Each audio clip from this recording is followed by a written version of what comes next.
Hola, buenas noches, ¿qué tal? Nivel 8.4, programa 22. Like, suscribiros, gracias, thumb up y todas estas mierdas que nos ayudan un montón, ya lo sabéis y os lo agradecemos un montón. Vamos creciendo poquito a poquito. Ya llegamos a la friolera de 1,50 euros recaudados con la visualización de nuestros programas. Oye, de verdad, os reís y os hace gracia, pero a mí me llena orgullo y satisfacción. Y bueno, si no habéis visto la entrevista a Diego López Garrido, que la hicimos el martes, ayer, de hecho, os la recomiendo porque de verdad es muy buena, es una delicia. Y ya sabéis que desde esta semana hemos decidido separar entrevistas de lo que son los debates, ¿no? Hoy tenemos un debate en petit comité, un grupo de colegas de un grupo de café o de whisky o, bueno, Uf, vete tú a saber qué. a estas Pero horas. yo No te creo que vengas fíjate lo, arriba. yo creo, fíjate lo que ha pasado, que ha sido que Manu que diga que vuelve y no ha venido ni una sola tía. O sea, no, Manu, ¿qué has hecho? ¿Qué Con lo has que, hecho con lo que yo he sido, Capriles, con tú lo lo que sabes tú has bien. sido? Con lo que yo he sido. Santo Que, Dios. que ya has parido el libro ya o no? El que ya, bueno, en 2 semanitas está aquí. Así que estaremos aquí, estaremos con mi buen amigo Álvaro Romero y estaremos donde nos llamen, pero sobre todo con los amigos siempre. Que cuéntanos un poquito de qué va y cuéntanos así, una pinceladita. Vale, pues desde 1950 hasta ahora es la historia de España, todo lo que ha sucedido desde entonces hasta ahora a través de la figura de José Manuel Villarejo, el famoso comisario de la Policía Nacional. Todos sus contactos desde el punto y todas sus acciones desde el punto de vista político, económico, social, sindical, desde el propio cuerpo de la policía, todos los hechos inéditos y sobre todo contamos quién era Pepe Villarejo antes de ser solo Villarejo. Hacemos el perfil del personaje y yo creo que lo que va a tener este libro de diferente al respecto de lo demás es que, a pesar de todo lo que se ha publicado de él, la gente va a descubrir quién es realmente José Manuel Villarejo, va a descubrir realmente cuál es el contexto y las entretelas de los casos que tanto llenan de titulares y de apertura a los periódicos y va a conocer un montón de información inédita, más que nada porque las fuentes de información son el Centro Nacional de Inteligencia, son Defensa, es Interior, son ministros, son abogados, son fiscales, jueces, periodistas y gente que pasaba por allí que estaba en primera línea de los hechos cuando los hechos acaecieron.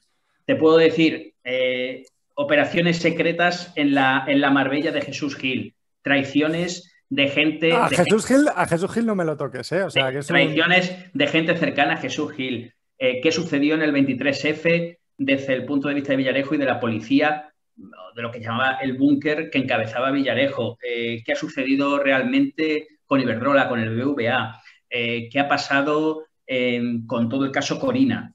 ¿Cómo? ¿Este libro puede llevar a alguien a los tribunales? Sí. Es más, te ¿Sí? voy a decir una cosa. Este libro, y esto es algo que no he dicho todavía en ninguna parte, porque más que nada estamos en la preventa, pero este libro puede provocar incluso la exhumación de alguien célebre. ¿Anco otra vez? Otra vez. Bueno, ya que hemos tocado el caudillo, vamos a tocar a Álvaro. El caudillo, hola Álvaro, también sale en el libro. Álvaro, ¿qué tal estás? Buenas noches, deseando leer el libro, evidentemente, y con muchas ganas de que llegue ese 17 de noviembre y poder leerlo y perseguir. Pero vamos a leernos el libro o vamos a esperar a la serie. ¿Qué hacemos? Yo me encantaría que pudierais esperar a la serie, eso sería muy buena señal. Y con nosotros también Carlos Sánchez. Carlos, ¿qué tal estás? ¿Qué tal, chicos? ¿Cómo estáis? Pues yo también deseando leer ese libro. La verdad que Villarejo es un personaje inquietante y fascinante y por él pasa la historia de España. Yo le quería preguntar a Manu, ya que tengo la oportunidad, ¿qué opinión le merece la serie podcast que hizo Álvaro de Cózar para Prisa sobre Villarejo? Que yo la escuché con bastante interés, pero claro, al no poder contrastar las fuentes, no sé hasta qué punto está ficcionado, hay partes que... Es buena. Sí, yo obviamente era una fuente a la que teníamos que recurrir y que teníamos que saber qué había dicho Álvaro y es buena. Y parte de algunas cosas que dice Álvaro están citadas en el libro. O sea que, y sí, a mí me parece que es buena, que tiene credibilidad y que tira bien. ¿Cuál es la diferencia? Con el máximo respeto, porque claro, el mérito de hacerlo, el mérito de Álvaro tiene un mérito, que es hacer aquello cuando Villarejo todavía era poderoso. o cuando todavía había mucha gente que temía lo que pudiera hacer Villarejo o decir Villarejo y por tanto no era tan fácil. Ahora mismo está en la cárcel, sigue sin ser fácil, y os lo aseguro que hay muchas presiones cuando escribes de este señor, sigue sin ser fácil, pero ya ha pasado algo más de tiempo. ¿Cuál es nuestra ventaja? Nosotros aportamos una información que en los podcasts no sale y aportamos una serie de documentos inéditos que me atrevería a decir, y con toda la humildad del mundo, por supuesto, que son inalcanzables, y en ese sentido eso lo aporta el coautor del libro, que es Francisco Marco, que además de ser un amigo, es mi compañero en esta aventura y que es para mí seguramente el mejor detective de España y con un flujo de información impresionante, y hay muchos informes, fotografías y correos inéditos que salen, entre otras cosas, por el grandísimo trabajo que hace Francisco Marco. Y luego, bueno, pues lo contextualizamos, hablamos con abogados, con gente de su entorno, pero hay documentos que es muy difícil acceder a ellos, muy difícil. Bueno, pues tras esta preview, mini entrevista, lo que sea, bueno, aquí hemos dejado la pullita, ¿no? Yo creo que para el programa, bueno, el del 17 no, pero para el del 24 sí que podemos hacer algún examen a los colaboradores que vengamos para saber si se lo han leído o no, y yo qué sé, les ponemos, no sé, una multa, les damos así con la regla en los dedos, o no sé, nos inventamos algo, ¿no? Yo me comprometo que si queréis ese programa, queréis hacer una entrevista, Paco y yo estamos aquí con vosotros. Venga, perfecto. Bueno, ¿de qué vamos a hablar hoy? Pues es que hoy, 4 de noviembre, creo que casi... No hay noticias casi, ¿no? No hay tema. Bueno, es que solo se habla de los americanos. ¿Qué hacemos? Bueno, ¿quién va a ganar? Bueno, ya. Ahora, 238, 213, con Michigan y tal, ahí Nevada, que parece que se los va a llevar, se los va a llevar Biden. Parece que Pensilvania, Georgia y Carolina del Norte, pues, está bastante claro que se los va a llevar Trump. ¿Quién va a estar en la Casa Blanca en enero? ¿Manu?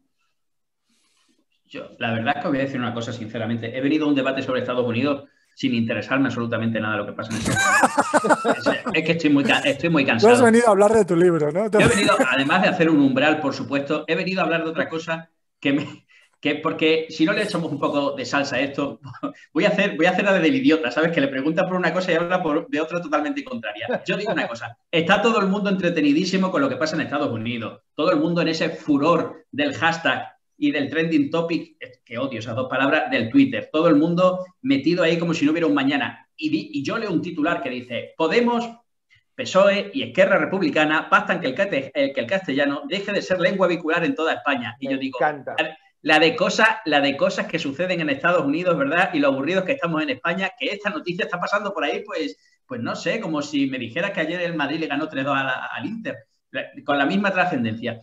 Y yo digo... Bueno, el español, o sea, yo que he tenido la suerte de vivir... El castellano, Manu, el castellano. El castellano es el que se habla en Castilla, el español es el que habla toquito en el mundo.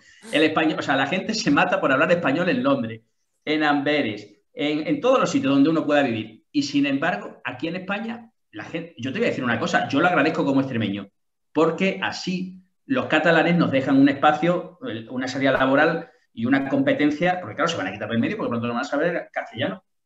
Y nosotros con... Yo mira que dudo que pinte tan mal como lo estás pintando tú. Carlos, ¿del castellano, de Biden o de Trump? Te dejo elegir. Hombre, a ver, yo la verdad que he seguido con mucho interés las elecciones americanas, no porque verdaderamente crea que va a ser una gran diferencia que gobierne Trump o gobierne Biden, así a priori, sobre todo en estas circunstancias tan adversas. Pero sí que las he seguido con mucho interés, sobre todo porque lo que me preocupa más no es tanto el resultado, sino las consecuencias que pueda tener una posible derrota de Donald Trump. Todo el movimiento de QAnon movilizado con toda esta sombra del fraude electoral que Trump lleva agitando desde hace más de un mes, que se está preparando este escenario desde hace mucho tiempo, poniéndose la venda antes de la herida. Pues bueno, puede traer unas consecuencias inéditas y preocupantes en la democracia más poderosa del mundo y tal. En cualquier caso, no quiero perder la oportunidad de comentar este tema que saca Manu a colación porque me resulta muy interesante e incluso dejo la pregunta caer. ¿Creéis que ha podido ser deliberado la elección de la fecha? No me cabe ninguna duda estando detrás Iván Redondo. O sea, lo raro sería que algo no fuera deliberado. Yo os voy a decir una cosa. Después de presentar los presupuestos generales del Estado como el que estuviera presentando una representación del Niño Jesús, allí entre los dos, entre el presidente y el vicepresidente, los dos ínclitos, cada uno cogiendo de un extremo aquella cosa que yo digo, a partir de ahora ya me espero cualquier cosa. Y hombre, no es yo creo, baladí y no es casualidad y creo que es muy grave, sinceramente, porque volvemos a lo de siempre. La utilización de la educación para hacer política, el manoseo de la educación para conseguir aprobar los presupuestos generales del Estado y, al fin y al cabo, un país hipotecado por un señor que no tiene apoyos sólidos para gobernar y que está dispuesto a hacer lo que sea por seguir ostentando el poder.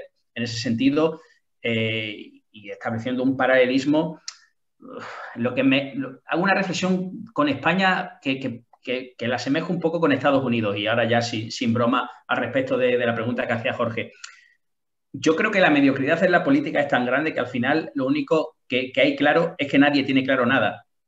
Los gobiernos, los países están completamente partidos o divididos en los 100.000 polos que proponen. Aquí en España es multipartidista, allí al final se resume entre una opción u otra, pero lo que está claro es que ni Donald Trump tiene un apoyo ni un respaldo grande a sus 4 años de gestión, ni Joe Biden, por supuesto que no sé, porque es que, o sea, ¿vosotros habéis visto a Joe Biden en los mítines?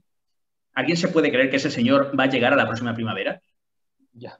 O sea, eso... ¿Pero vivo o en la Casa Blanca? No, vivo, me refiero vivo. No, en serio. Es como, o sea, no es... O sea, no sé, es que además me da la sensación que... Curioso, porque tampoco es tan mayor, ojo, o sea, tiene 72 si no me equivoco. No, si es 78, 79, ¿no? No, Joe Biden creo que era un poquito más joven. No sé si era el 74, mira, ahora me hacéis dudar, pero yo creo que andaba en 74. Vamos a mirar. 77 años Joe Biden, del 42. 77. Claro, yo había entendido que tenía 77 y 78. Pues sí, pues acabar el mandato con 82 años, la verdad que es una... Hombre, a ver, su segunda está muy bien elegida en este sentido, mucho mejor que la de Trump. Sí, lo que dicen de... No sé, a mí me parece que Estados Unidos, de todas maneras, es como la constatación de la decadencia. Yo creo que después de este golpazo que ha dado China con el rollo del coronavirus, estas elecciones son la constatación de que el imperio se va a venir abajo. Lo que pasa es que a mí que vaya a ganar Biden, si gana, me sorprendería un montón, porque de verdad no podría haber sido un candidato peor. O sea... Muy malo. Es que es muy malo, es decir, es que no tiene nada de carisma, o sea... Tiene un pasado... oscurito. Muy oscuro, tirando, como decía el director aquel, ¿no? Azul oscuro, casi negro. Es un candidato que no mueve nada. Y luego está el otro señor que posiblemente en Cienpozuelos tuvieran una plaza para él, Donald Trump. No está bien. No está bien ese hombre. Álvaro, ¿tú qué opinas? Pues yo le doy las gracias a Manu por haber metido lo del castellano, porque yo me moría de ganas de meterlo, pero digo, no lo voy a meter yo hoy porque me van a regañar. Pero sí que gracias, porque eso es una cesión más al separatismo en la que llevamos 30 años y en estas nos encontramos, ¿no? Bueno, una más y ya veremos a dónde llegamos. Respecto a lo de las elecciones americanas, esto solo ha constatado una cosa, que todos los politólogos y todos los tertulianos no valen para nada, porque hoy teníamos que estar hablando de un arrase de el Biden, se dice, ¿no? Biden. Yo es que del inglés soy espeso. Biden le he llamado yo toda la campaña, tenía que estar ya en la Casa Blanca, eran 20%, 25%, que ha ido bajando, y bueno, todavía... Yo no tengo claro que haya ganado. O sea, que quitando Ignacio, nuestro politólogo, el resto, yo creo que si se fueran todos al paro, no pasaría absolutamente nada. Ahora... Ojo. Aquí yo dije que ganaba Trump la semana pasada. ¿eh? Yo también. Yo también. Aquí lo dijimos dos. Ahora se están subiendo al carro todos, pero lo dijimos dos. Y yo lo que iba a decir ahora precisamente es que todavía no tengo claro yo que haya ganado Biden. Yo no lo tengo clarísimo. A raíz de ahí, ya sabéis que yo quiero que gane Trump. Yo quiero que gane Trump por lo que representa Trump, pero vamos, tampoco Trump es mi ídolo de la infancia, vamos, ni mucho menos. Yo quiero que gane Trump por lo que representa Trump respecto a un enfrentamiento con Europa, un enfrentamiento con el globalismo, nada más. Yo, solo por ver las caras de algunos hoy durante 12 horas, ha merecido ya la pena pase lo que pase, porque yo sé que vosotros veis el informativo de La Sexta, yo veo Antena 3. Yo veo Antena 3 también. Yo hoy estaba viendo Antena 3 y he mirado televisión española. Porque digo, tío, me he equivocado, he puesto, que no la tengo grabada, o sea, no podía, pero digo, coño, que he puesto La Sexta. Hasta los periodistas de Antena 3 haciendo unos comentarios referentes a Trump que son, pues eso, es una persecución total. Entonces, solo por eso ya me cae simpático. El ir contra todos ya me cae simpático. Y creo que va a ganar, sinceramente creo que va a ganar. Álvaro, ten cuidado porque ese argumento se lo he ido a Abascal hoy, a ver si te vas a acabar pareciendo a él o algo. Pues es que lo ha dicho en un Twitter o algo así, ¿no? Ha dicho en un Twitter algo así. Sí, bueno, es un poco... No me gustaría parecerme a Abascal, prefiero parecerme a ti, por ejemplo, que a Abascal. No. Pero es verdad, solo el hecho de ir contra todos y aguantar el tirón y unas encuestas del 30%, esto era, bueno, no sé ni para qué se presentó Trump en las elecciones, ya solo por eso ha merecido la pena. Y ver a Carlos cuando te manda un WhatsApp ahí, un audio ahí con afligido y tal, pues ya eso merece la pena. Estamos sacando trapos sucios, aquellos sacando trapos sucios del de los chat chats de privados. Esto ya es maravilloso. Trapos sucios del chat de reacción. Hombre, esto es un golpe bajo, Álvaro. A ver. Por centrar el debate, voy a dejar aparte, si nos importa, el tema de lo del castellano y tal, que me parece muy interesante, sobre todo el concepto de cesión que ha expresado Álvaro, que es muy revelador. Lo dejaré para luego y luego lo comentamos. Con respecto al tema de las encuestas, hombre, a ver, hay que entender que el sistema electoral americano es muy peculiar. Entonces, claro, hay que entender que el que se lleva un estado se lleva a todos los compromisarios de ese estado. Entonces, aunque las encuestas puedan dar una diferencia de votos de 2, 3, 4 millones, como 3 millones llegó a tener Hillary Clinton en las anteriores elecciones, según lo disputado que esté la pugna en algunos estados muy importantes, se puede llevar el gato al agua un presidente, un candidato que no cuente con un apoyo mayoritario del país. Entonces esto abriría un debate interesante ya no sobre las encuestas, sino sobre el propio sistema electoral americano. Si a día de hoy un sistema americano que está reformado, me parece, de 1840, si no me equivoco, la 12ª enmienda famosa, me gustaría abrir el debate de si es un sistema que realmente es justo a día de hoy, habiendo cambiado la situación y el tejido social en Estados Unidos tanto y siendo un país pues mucho más poblado que era entonces y tal. Y bueno, con respecto al globalismo, hombre, yo qué sé, Steve Bannon no es digamos, un caudillo local, ¿no? Es un señor que se dedica a financiar en muchos lugares. O sea, hay globalismos de varios colores ideológicos. O sea, no es Soros globalista y Steve Bannon es un patriota. Digamos, Steve Bannon también está promocionando según qué opciones políticas en países muy diversos. Entonces, bueno, yo creo que el globalismo... Yo creo que Trump ha sabido jugar una baza. Carlos, pero las opciones políticas que financia Bannon son claramente antiglobalistas. Bueno, son globalistas en otro sentido, porque existe, digamos, una unidad ideológica, argumental, etcétera.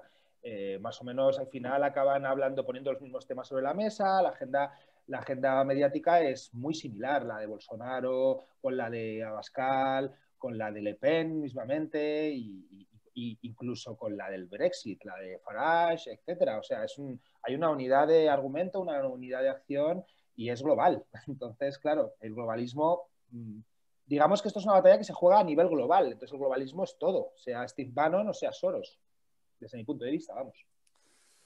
Aquí has sacado un debate a relucir que a mí, bueno, me lleva apasionando mucho tiempo, el sistema de las elecciones. ¿Qué es un sistema justo de elecciones? Un hombre, un voto. Un hombre, un voto. Bueno, depende.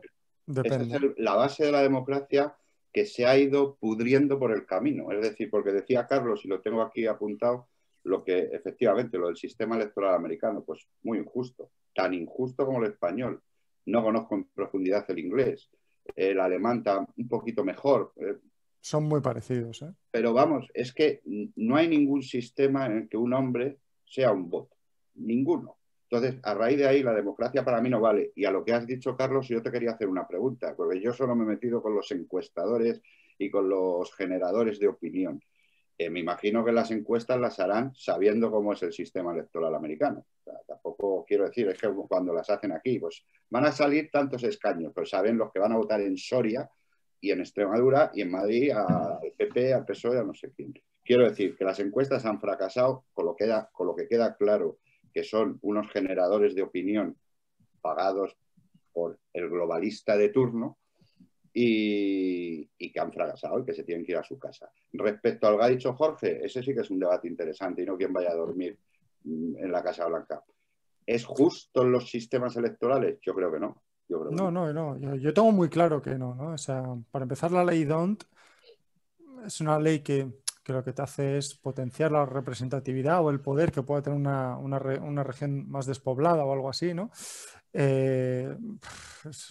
A bases muy teóricas, ¿no? Porque después, bueno, funciona como funciona, ¿no? Pero lo que tú has dicho de un hombre, un voto, lo que entonces estás dejando es todo el poder a lo que es el que tenga mayor capacidad de comunicación, porque al final todos sabemos cómo de maleables son las masas, ¿no?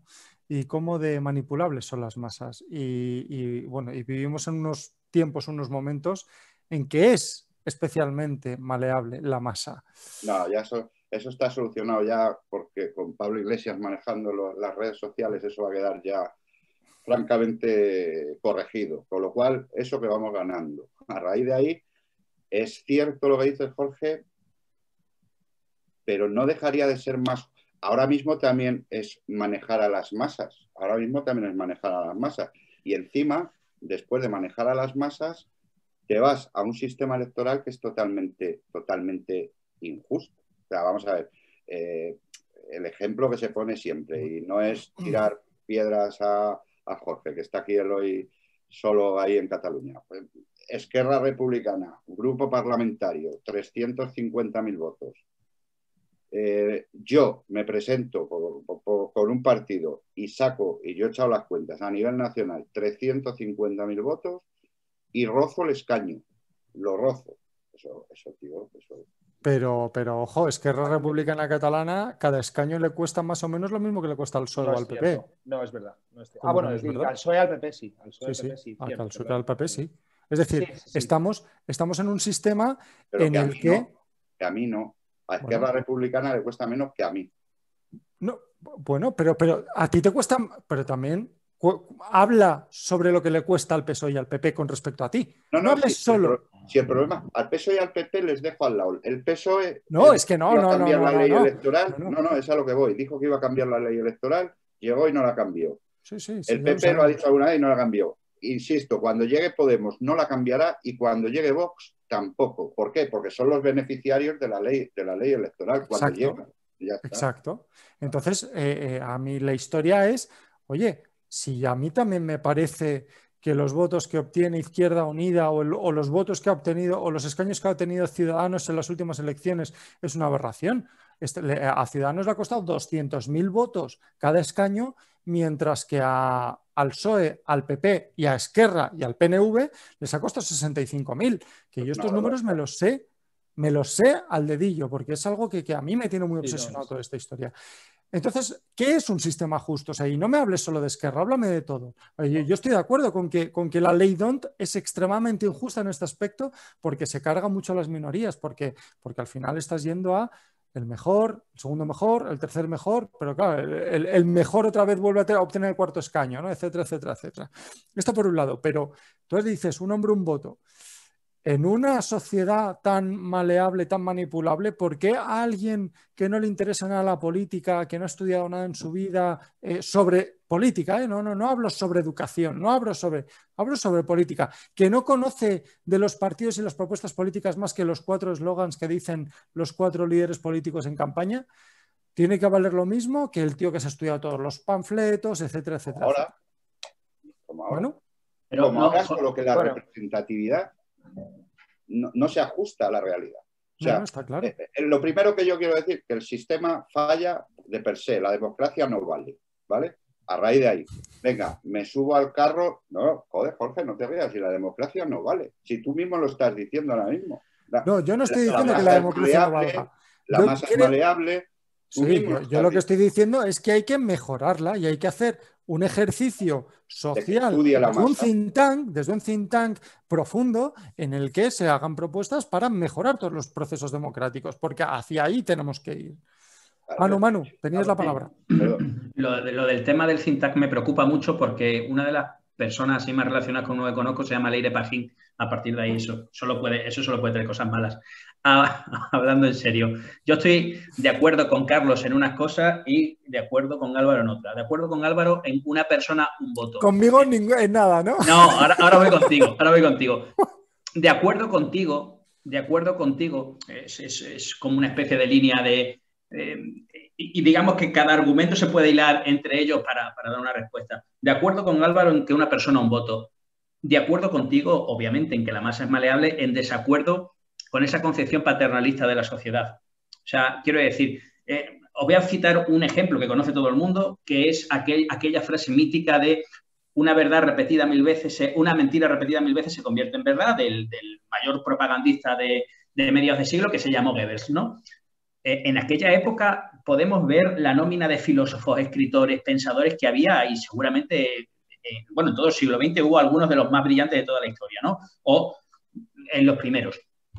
Entonces, aquella masa también era maleable, como lo es ahora, pero no podemos ser paternalistas. Si verdaderamente queremos una democracia con sus ventajas y sus inconvenientes, o es una democracia salvaje o no es democracia, o el que vota, o sea, o es una persona un voto con los beneficios y los riesgos que ello supone, o no lo es. Volvemos a lo mismo, estamos haciendo una especie de aristocracia geográfica, de aristocracia representativa, que al final premia una serie de condicionantes por encima del derecho del ciudadano a emitir su voto. Y eso es lo que no puede ser. Con Carlos, de acuerdo, por recuperar lo de antes, en que no se puede ser globalista, antiglobalista. O sea, además ha citado una figura que creo que es muy representativa, como es Steve Bannon, que ya sabemos todo lo que mueve Bannon y además lo que mueve con dinero, y porque hay cosas que no se logran, bueno, casi nada en política a lo largo de la historia se ha logrado sin dinero, ¿no?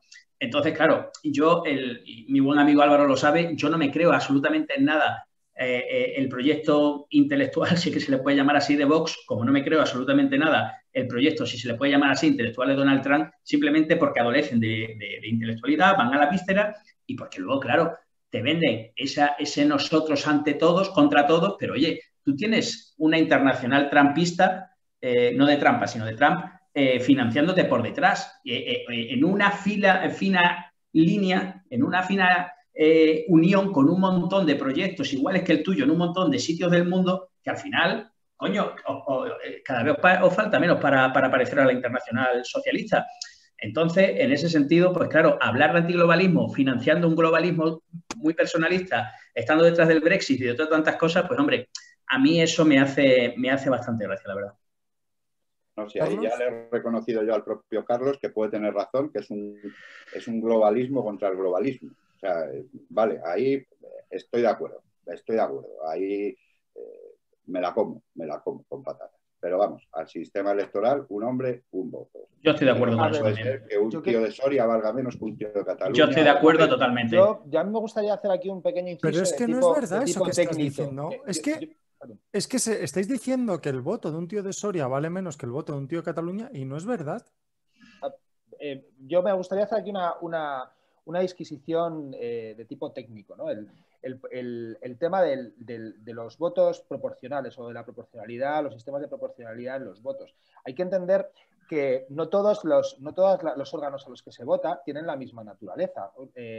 Por eso el tema de aseverar así de manera categórica y bajo cualquier circunstancia lo de un hombre, un voto, a mí me parece un poco apresurado. depende cómo esté articulado a nivel institucional un determinado país, el modelo de Estado que pueda tener, etcétera. Por ejemplo, en el caso de Estados Unidos o en el caso de España, que es un sistema bicameral, habiendo una Cámara de Representación Territorial, el sistema de circunscripción única podría funcionar perfectamente para una cámara como pueda ser el Congreso de los Diputados. La naturaleza del órgano lo podría permitir, pero claro, para eso tendría que haber una estructura en la cual el Senado no fuera una mera cámara de segunda lectura. El Senado tendría que ser una cámara de verdadera articulación territorial. El mismo ejemplo podría valer para Estados Unidos. El mismo ejemplo podría valer para Estados Unidos. Entonces, cuidado con lo de un hombre, un voto, porque también de esta manera se puede estar machacando a las minorías. De hecho, me he confundido la fecha, antes he dicho 1840, he cambiado los números de sitio, era 1804, cuando se decide en la 12ª enmienda en Estados Unidos el tema del sistema de proporcionalidades en base a los estados, se hacía precisamente para que las zonas más pobladas no machacaran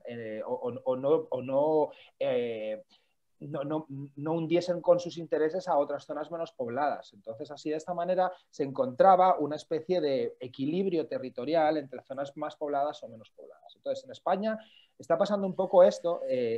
Lo que pasa que realmente el problema no está tanto en la proporcionalidad, que también, sino en la falta de articulación de un sistema bicameral que realmente sea efectivo. ¿De qué sirve el Senado a día de hoy en esta estructura? Entonces, para suplir esa falta de representatividad territorial, porque España, no olvidemos que tiene una historia X, está formada en reinos, etcétera, tiene una tradición que es plural a nivel territorial, pues como no se ha querido hacer un Senado que sea una Cámara de Representación Territorial de verdad, pues entonces lo que ha sido sobre representar en el Congreso de los Diputados a partidos de tipo regional o nacionalista.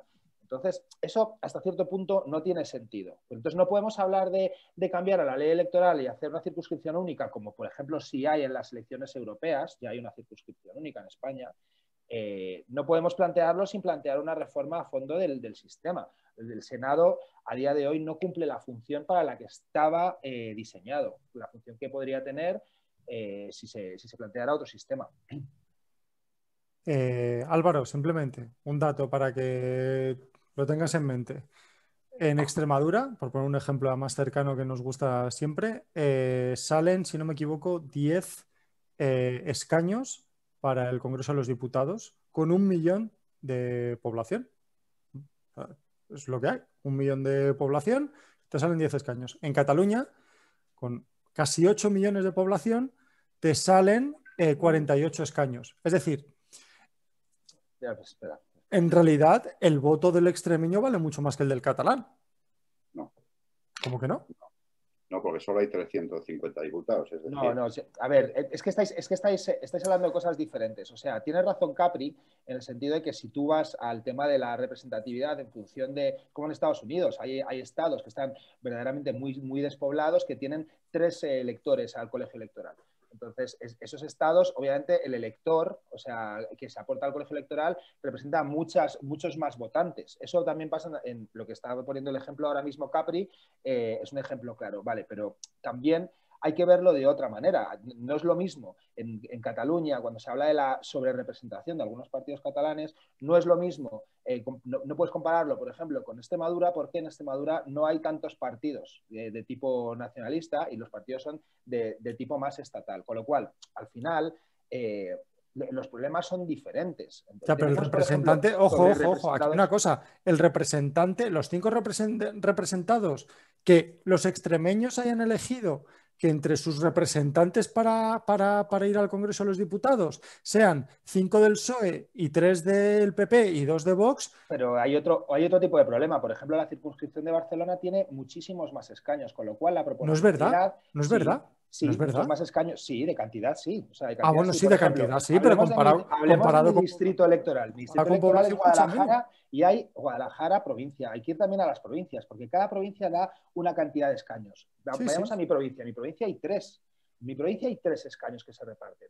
Bueno, el voto a Podemos en mi provincia es tirarlo a la basura. Nunca jamás va a salir, porque solo hay 3. Si hay 5 partidos, aunque la proporción sea otra, va a haber partidos que se van a quedar fuera del escaño, aunque tengan una cantidad muy aceptable de votos, tengan un 10%, un 12%, un 15% de votantes, sin embargo, esos escaños no van a contar. Que no es justo que... Entonces, sin embargo, en Cataluña la proporcionalidad Álvaro, entre partidos si está muchísimo mejor representada porque hay más cantidad de escaños.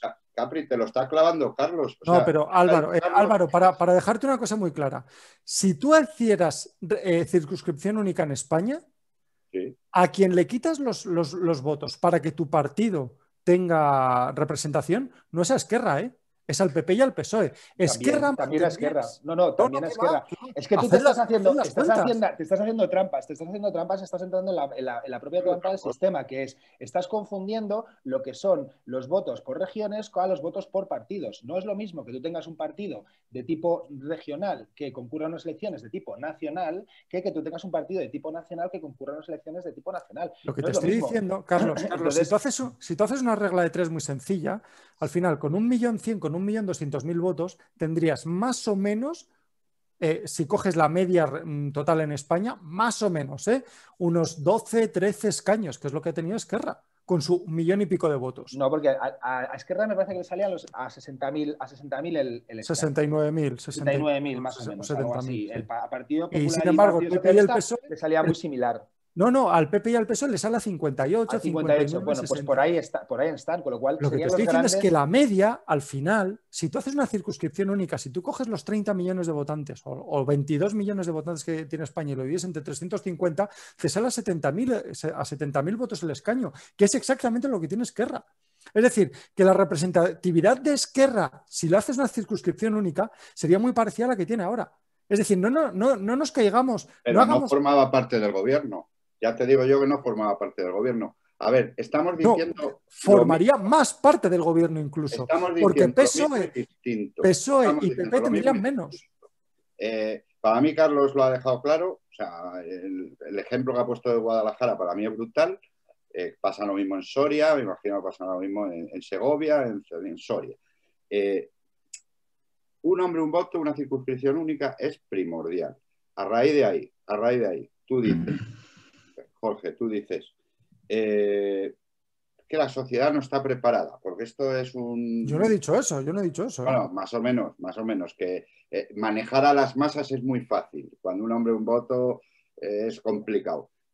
También estoy de acuerdo. Estás haciendo apología de lo que llevo haciendo apología yo mucho tiempo, de la democracia orgánica. No todo el mundo puede votar. No todo el mundo puede votar. ¿Tú crees que mi voto puede valer algo sobre física nuclear? O sea, es que no tengo ni idea. Entonces, a mí se me caería la cara de vergüenza en ir a votar sobre la industria nuclear, porque no tengo ninguna capacidad.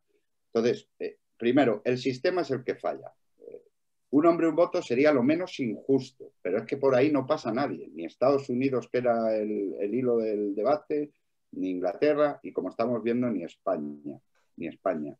350 diputados divididos entre 22 millones y lo que salga es lo que hay. Y no puede haber otra historia, porque lo que es penoso es que yo pueda presentarme como Álvaro Romero tal en Cataluña, porque puedo tener alguna pequeña posibilidad, pero no donde tengo a mis grandes amigos que son en Segovia, porque es tirar el voto, como ha dicho Carlos. Hombre, lo que pasa es que, a ver, yo aquí me gustaría hacer una pequeña precisión. O sea, un hombre, un voto, pongamos que fuera un hombre, un voto y fuera circunscripción única ahora mismo en Estados Unidos. Hombre, pues en Estados Unidos hay zonas que están especialmente pobladas. Por ejemplo, la zona de California está especialmente poblada, la zona de Nueva York está muy poblada, la zona de Florida está muy poblada. Entonces, se podría ocurrir que, claro, dado que hay leyes de tipo estatal, podría ocurrir que de repente, si no hubiera un sistema de contrapesos, de proporcionalidad y tal, pues podría ocurrir que de repente Florida,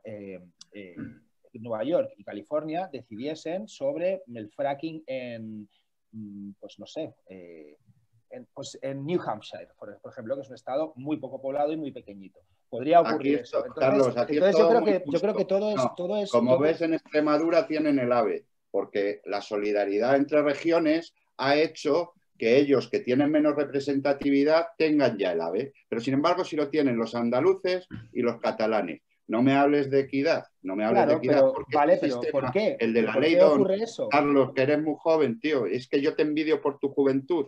La ley Don se dio, fue una cesión a Cataluña y a Vascongadas.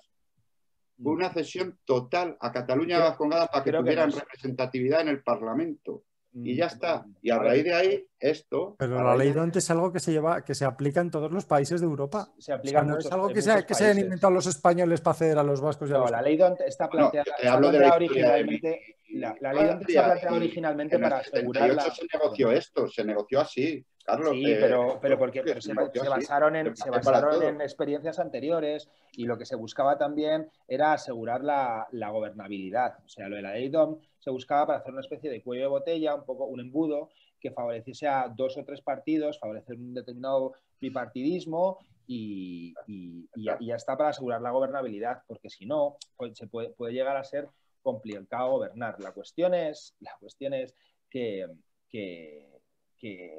a día de hoy se impone la necesidad de que exista una Cámara territorial más parecida al Senado de Estados Unidos, en los que cada territorio tiene la misma cantidad de electores independientemente de la misma cantidad de senadores independientemente de la población que tenga. O sea, tienen los mismos senadores en el Senado de Estados Unidos, California, muy poblada, o Florida, que no sé, se me ocurre Wyoming, por ejemplo, que está muy poco poblado.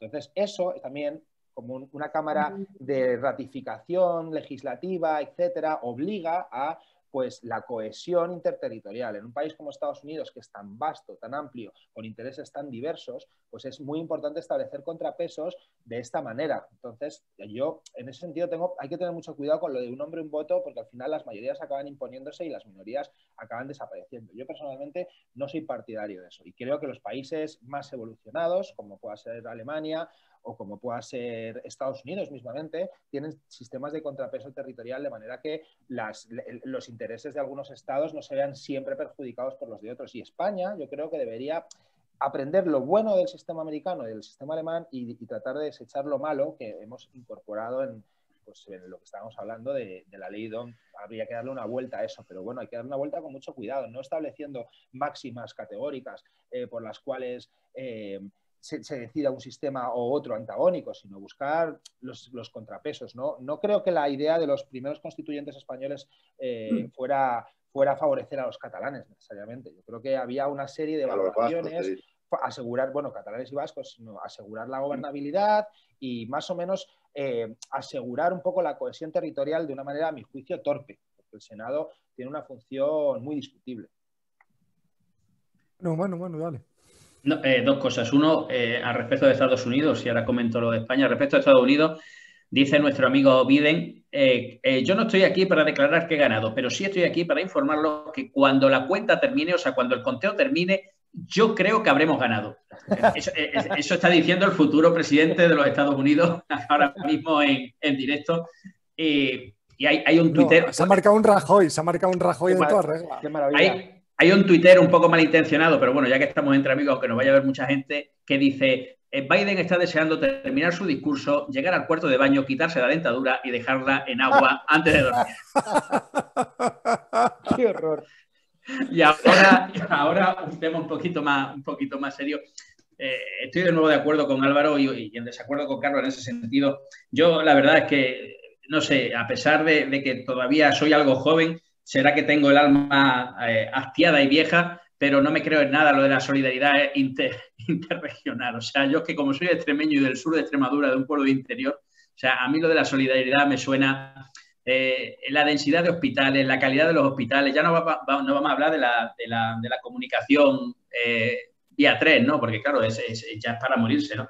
Tengo muy claro que si en Extremadura, lo he hablado con Álvaro alguna vez, que el único futuro de Extremadura es que se consolidara un partido regionalista fuerte y tuviéramos 1 o 2 diputados en el Congreso. A partir de ahí, igual dejábamos de tirar los carros con burros y tendríamos un tren que se moviera, ¿no? Sin eso va a ser prácticamente imposible y creo que eso lo propicia, entre otras cosas, la ley de ONT. Pero Manu, ¿por qué 1 o 2? ¿por qué no? O sea, es que os jugáis Bueno, 10, no, digo, 7, no, Porque con la ley electoral actual, un partido regionalista es tirar el voto en Extremadura. No es verdad. Eso es. No, es que no he terminado, Jorge, no he terminado el argumento, te lo digo ahora mismo. Efectivamente, porque si ahora mismo lo estuviera viendo mi abuelo y me dijera mi abuelo, hijo, entonces la ley de Ont, ¿a quién beneficia? Yo se lo diría, digo, al PP, al PSOE y, como decía Álvaro, a catalanes y vascos. Y punto. Favorece esencialmente a esos. Si hay un partido regionalista, que los hay, mira, hay una iniciativa que se llama Milana Bonita, como el ave de Zacarías en Los Santos Inocentes, y que, bueno, algunos decían al principio que estaba movido por el PSOE, otros por el PP, y al final todo el mundo le tiene manía porque ha dado palos a un lado y a otro. Y esta gente se mueve por un tren digno en Extremadura. No sé cómo derivará el movimiento. A mí me ha parecido interesante ir a alguna manifestación que han tenido, ir allí a informarme de cuál era el ambiente, porque creo que es necesario reivindicar eso. Y esta gente de la Milana Bonita, que van vestidos eso, como los santos inocentes, como Zacarías en la época, y vienen vestidos así a Madrid, para ejemplificar el drama que tenemos, ¿no? Desde el punto de vista de las comunicaciones, esa gente se podría presentar como un partido político y seguramente tengan una derivada política que sea uno de los partidos regionalistas que hay. Pero como dice Álvaro, tú votas a esa gente y ¿dónde va tu voto? Absolutamente a ninguna parte. Y la gente que tiene representación en Extremadura, PP y PSOE mayoritariamente, aunque Vox sacó 2 en las últimas elecciones, PP y PSOE son solo una sucursal de Madrid allí. Obedecen a lo que dice Madrid y punto. Claro, ese es el problema. Pero ahí te estás contradiciendo, Manu. Claro, el problema está ahí, Manu. El problema está que los extremeños no han sabido canalizar su poder político hacia otro lugar que no sea un partido nacional. Es decir, para eso está la ley. Y los castellano-leoneses no tienen esa opción. Si es que lo ha dicho Carlos. ¿Pero por qué dices que no tienen esa opción? Mira, porque no sirve para nada, Jorge, con la ley. Si en Cataluña existe la posibilidad de que PP saque 2 escaños, ¿por qué no va a existir la posibilidad de que en Extremadura saquen 1? Si tenéis un partido lo suficientemente fuerte para pelear 6, 7, 8 escaños, pero olvidaros del PSOE y del PP. Es que hay que sacarse esa mochila de encima. Si de verdad queréis romper el sistema, si de verdad queréis pelear por el tren extremeño, que oye, mira, Pedro Gallo, mira, te quiero con locura y ojalá lo consigáis. Y, pues apoyar a las iniciativas que de verdad están dispuestas a luchar por un tren extremeño. No al que te venga con una campanita, te diga, te lo voy a poner, 4 años pasan, no te lo pone. 4 años pasan. Ese es el resumen de PP y PSOE en todas las últimas. Pero les seguís votando, No. ¿Sabes qué? Sí, pero ¿sabes qué pasa? Que luego ya esto tiene otra derivada, que luego tendríamos que venir con la cuestión clientelar, con la cuestión cultural histórica de la región. Digo Extremadura porque es extrapolable a un montón de sitios en España, que no solo es allí. Entonces, luego hay una serie de cuestiones que la falta de desarrollo en muchos campos, y yo adoro mi tierra y me encanta y me gusta muchísimo, y creo que hay un potencial tremendo de muchos tipos y muchos extremeños fuera haciéndolo muy bien, pero hay un gran atraso que generan un gran retraso y que va de la mano de la ley de Ont, que yo creo que para Extremadura particularmente es diabólica, sinceramente. Yo entiendo decir una cosa, pero es que me da la sensación de que entramos como una especie de círculo vicioso y entonces al final, buscando soluciones, acabamos empeorando más lo que ya está mal. O sea, ¿qué sentido tiene? Yo en ese sentido discrepo con Capri, porque ¿qué sentido tiene si una Cámara como el Congreso de los Diputados, que es una Cámara legislativa de ámbito nacional, ¿qué sentido tiene llenar una Cámara legislativa de ámbito nacional de muchos partidos regionales? Cuando existe un Senado. Entonces, ¿qué hacemos? ¿Eliminamos el Senado? ¿Qué función tiene el Senado? Carlos, la política va de esto. La política va de esto. La política va de que señores Capri, que representan ideas diferentes. Vale, pero pueden estar... O sea, lo que está claro es que los 5 tíos que ha puesto el PSOE de Extremadura en el Congreso de los Diputados ahora mismo no están pensando en darle nada ni en hacer nada por los extremos. Ese es el gran problema. Cuidado con esto. Y aquí ya entro en contradicción. No vivirán ni en Extremadura, probablemente. Prácticamente entro en contradicción con todos. Manu, tú eres extremeño tú sabes perfectamente cuáles eran los índices de alfabetización en Extremadura en los años 60. O sea, si hay un beneficiario en este país de lo que ha sido el planteamiento prefederal del sistema autonómico, son precisamente Extremadura y Andalucía, que era un sitio en los que el centralismo había generado durante muchos años, había generado unas desigualdades tremendas, había distribuido la tierra en muy pocas manos y había unos índices de alfabetización muy bajos, un acceso a la cultura muy bajo, y eso era el producto del centralismo, no de lo contrario. Ha sido precisamente la Extremadura está encantadísima en estos 40 años de cómo ha progresado en paralelo con el resto de pues proporcionalmente Castilla y León. Carlos, eso que dices, de acuerdo, pero esa evolución, o sea, de acuerdo en parte, esa evolución y esa alfabetización y los estudios superiores que afortunadamente han llegado a todo tipo de familias en Extremadura, los que tienen, los que no tienen y los que regular, ese capital humano. También había efectivamente en los años 60, claro. Es que todo ha evolucionado, pero no ha evolucionado en la misma proporción. No, pero ese capital... Álvaro, Manu, ese capital humano, perdona, termino. Ese capital humano que decía Carlos, que ha mejorado, no se queda en Extremadura. Se tiene que ir fuera, porque en Extremadura no hay posibilidad de explotar allí. Mira, te lo digo ahora mismo, por cuestiones profesionales, ahora lleva uno de los mayor conglomerado de industrias, 24 empresas de Extremadura, ¿vale? Que no viene a cuenta ahora decir cuál es una de las empresas, va a ser una de las empresas más fuertes de España. Bueno, pues esta gente, una de las cosas por las que apuesta es por la reindustrialización de España, que se ha demostrado esencial en los tiempos del COVID, donde para ir a por elementos imponderables y necesarios había que ir a mercados internacionales donde te vapuleaban y te inflacionaban los productos hasta pagarlo todo, porque aquí en España no lo podíamos hacer, porque hay un señor que se llama, ya lo hemos dicho muchas veces en este programa, que se llamó Felipe González, que vendió la industria a Europa por subvenciones para ovejas, que me parece muy bien las subvenciones para ovejas, pero que no todo podía ser eso. Y olivos y bares donde se den tostadas y zumo, que me parece muy bien que haya bares y hoteles, me parece fundamental. Me parece fundamental. Dios me libre acercarme a mí ni un milímetro a Alberto Garzón. Me parece fundamental que eso haya en España, pero que también haya industria. Y como en la entrada de la Unión Europea vendimos la España que producía, la vendimos a Europa, pues ahora nos vemos como nos vemos. Si en Extremadura esa alfabetización sirviera de algo, pero no, porque los hijos de Extremadura, muchos de los cuales a lo mejor incluso nos apetecería vivir allí, porque están nuestros afectos, porque como yo le digo a Álvaro Romero muchas veces, es la única patria que yo entiendo y que yo defiendo, donde están y residen mis afectos, los pocos que cada uno de nosotros tenemos en la vida, y a lo mejor nos gustaría estar allí, pero no podemos, porque no hay suficiente tejido empresarial para hacerlo. ¿Y por qué no hay suficiente tejido empresarial para hacerlo, entre otras cosas? Porque las comunicaciones, que son fundamentales, y en eso estaremos todos de acuerdo, no existen. No es que sean buenas o malas, no existen.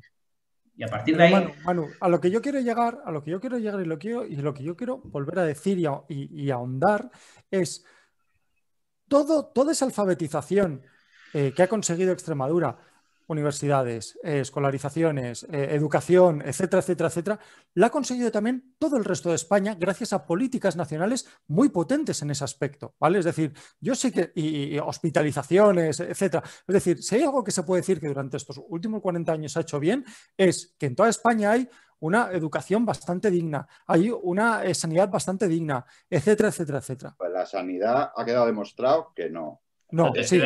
Los profesionales de la sanidad, muy buenos. La sanidad en España ahora mismo... No, es que estamos hablando de la sanidad, no de los profesionales de la sanidad. Eso es. O sea, una cosa es los profesionales que son... Es una mierda. Compárame nuestra sanidad con la de Estados Unidos, por Dios, que te cuesta $70.000 que te traten... hablando de España. No, ya, déjame terminar, Álvaro. Todo esto... que, oye, bien, mal o regular, te gustarán más o menos, pero es bastante digno, ¿vale? Por lo menos te atienden. Por lo menos te atienden y gratis. Hoy muerto un niño de 8 años. Sí, pues sí, ya lo sé, pero bueno. Porque no lo han atendido. Puntuales, tío. Como norma general, casos puntuales, yo te hablo. Todo esto que está en toda España no se ha conseguido. O sea, además de todo esto que se ha conseguido para toda España, los catalanes, los vascos y los gallegos han conseguido cosas extras porque han tenido solicitudes propias. No. Solicitudes propias. Y han tenido la moneda para gobernar unos u otros. Y me parece bien. Si hubiera sido un extremeño, habría dado Extremadura. ¿Por qué? Porque a cambio de la gobernabilidad me pones cada uno gobierno. Y me parece bien. ¿Y porque eso es gobernar? A mí me eso es negociar. La solidaridad entre las regiones. Eso es la negociar. Solidaridad entre las regiones. Álvaro, si los 5 diputados que tiene que pone Extremadura por el PSOE y los 3 diputados que pone por el PP se rompieran los cojones por pedir cosas para Extremadura. Pero si no son de Extremadura, si no son de Extremadura. Pero es a donde quiero llegar. Si Extremadura exigiera que sus representantes políticos consiguieran cosas, las conseguirían, seguro, al 100%. La única manera que puede conseguir eso Extremadura es hacer lo que está haciendo la ultraderecha esta nueva que hay, que se llaman Hassan y tal, y que están ardiendo las calles. Mira, el de Teruel existe. Eso es lo que tienen que hacer los extremeños, si no es imposible. El de Teruel existe, es la mejor demostración de que se puede. La Teruel existe, la demostración de lo que estoy yo diciendo, que va a vivir durante 4 años él y su mujer a cambio de una gobernabilidad. Pero no va a hacer nada para Teruel.